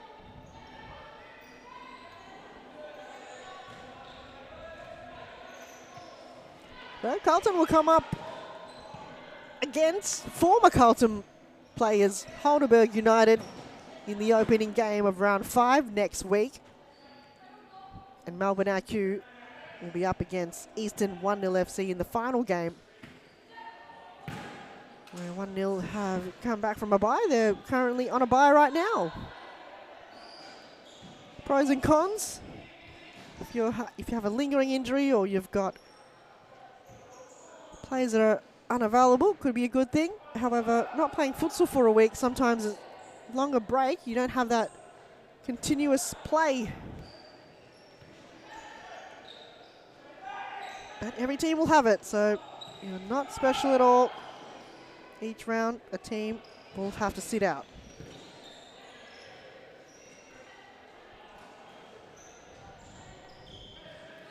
Well, Carlton in the first round, it was 4-0. We played up against Fitzroy, which was 9-2. was 9-1 against Phoenix last week, but Melbourne AQ with quite a solid squad right now have made it 15-0. Let that be 16-0 as Shazal Day finds the back of the net.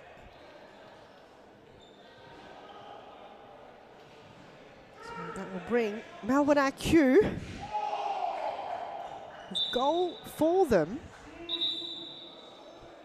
I think it will be about 24 goals for, so that will be almost equal to Fitzroy.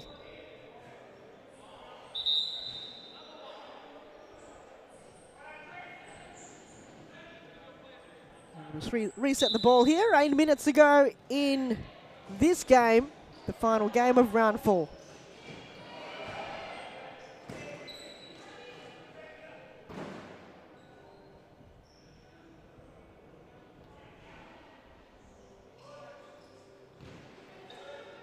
Carlton will just be happy to count down the time as Melbourne AQ finds their 17th.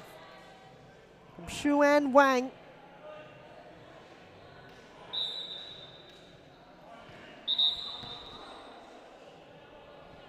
Very interesting that Carlton is not passing the ball back. It's exactly how every soccer / futsal game can't pass it forward.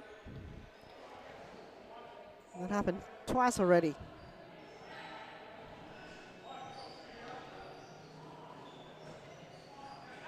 Well, we have my good co-commentator Josh Frisco, usually entertaining me here in the last game, but he's opted not to join me here. If anyone's got any comments or jokes, please feel free to put it in the commentary box. In the commentary box, meaning in the comments on YouTube. But if you're in the stands or in the grounds, feel free. Happy to give a shout out to anyone that's watching right now. And a big shout out to Sophia Alvarenga, always tuning in and supporting her team. Speedy recovery once again. Hope to see you back on the futsal court very soon.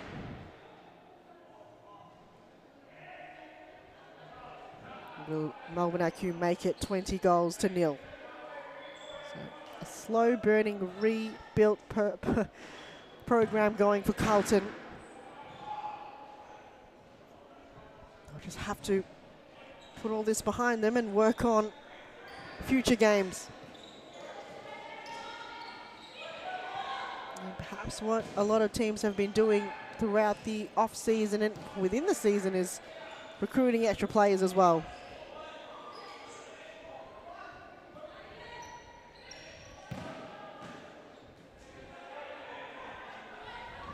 Best through the legs of Ambo.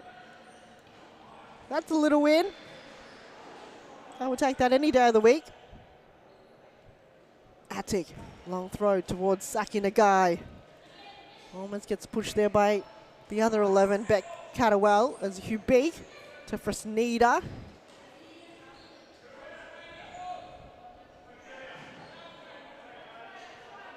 Just about 5 minutes to go.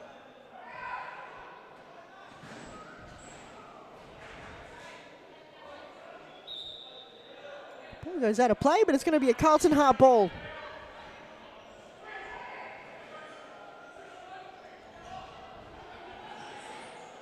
Catterwell straight into the chest of Mary Hubig, who couldn't find a way through. Ambo, Mambi Ambo. She certainly can, as Fatima Ali is holding on to her left knee. Doesn't look good. Just a little bit of a collision earlier. She's going to take a break as Alexandra Smart makes her way back on the court for Carlton.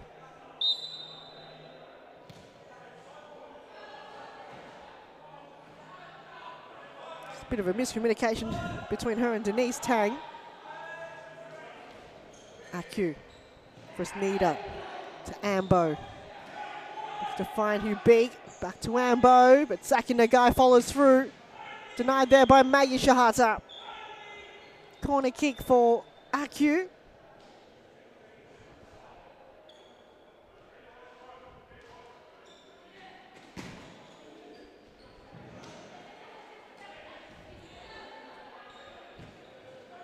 So build it up again, Carlton.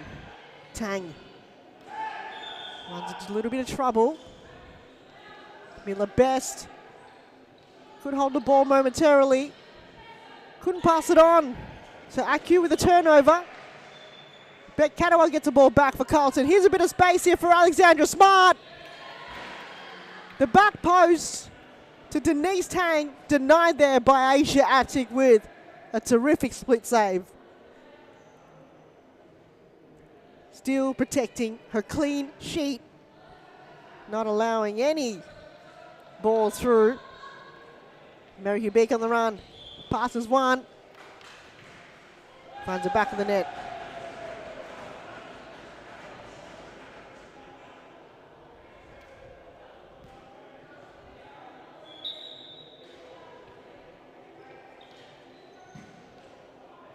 Miller Best goes wide towards Denise Tang. 2.5 minutes to go. 20 goals for Melbourne AQ. Carlton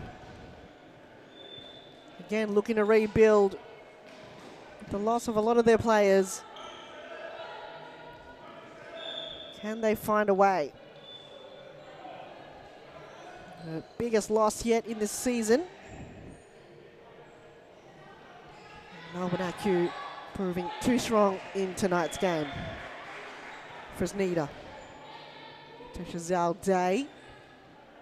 Back to Fresneda. Wants to find Hubeek.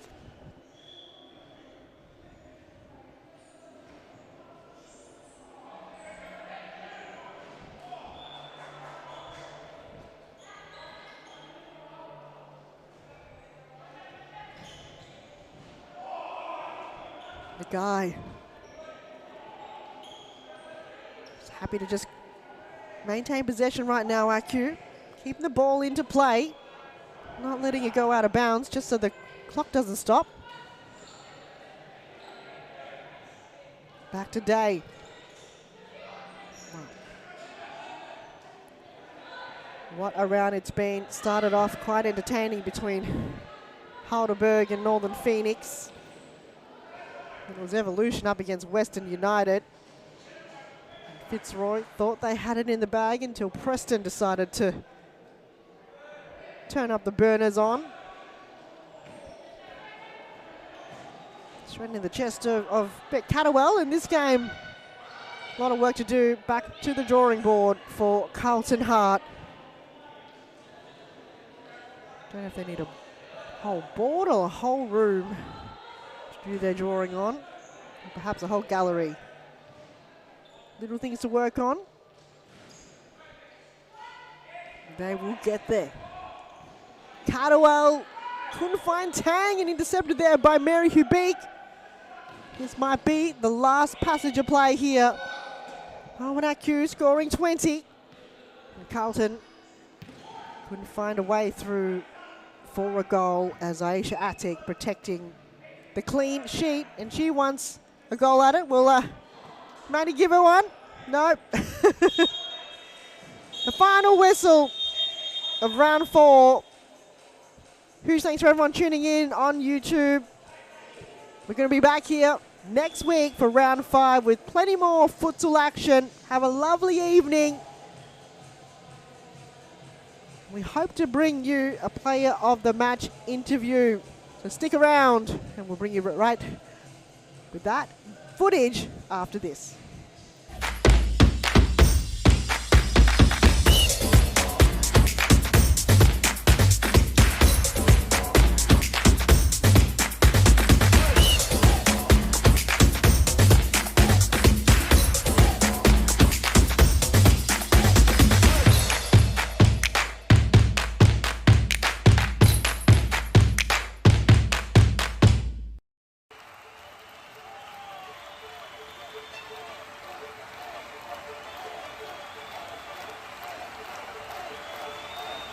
A good futsal player has to be intelligent. It's the the most important quality in a futsal player, because in futsal play is very fast, and you have to think really fast. You don't have time, you don't have a space. They have to enjoy the game. This finally, futsal or football or basketball or tennis, it's only a game, so they have to enjoy. If they don't enjoy the game, they don't improve. No, they know that. We know as coaches that every day is good for improving your level, so you have to work hard every day. It's detail. It's important for improve your career. The group is. I'm here with Melbourne AQ, Carla D'Alessandro. Carla, what a game! Yeah, it was a fun one out there. Now you've got returning players, Camilla Fresneda bringing into the mix, and then a few returning players, and the addition of Mary Hubeck. Does that just bring more depth and more dynamic to the squad list?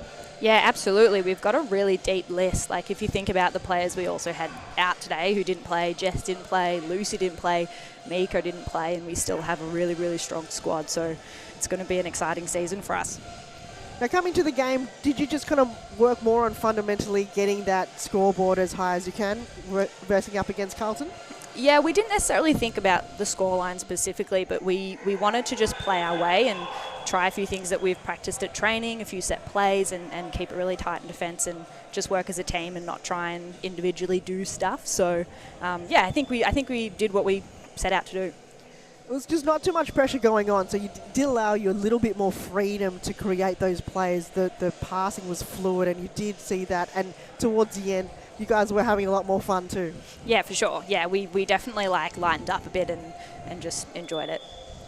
Lovely. I won't keep you any longer. It is a late one here on Wednesday evening. Congratulations once again, and all the best for the remainder of the season. Thanks, Han. Thank you, Carla. Good Have a good night. Good night.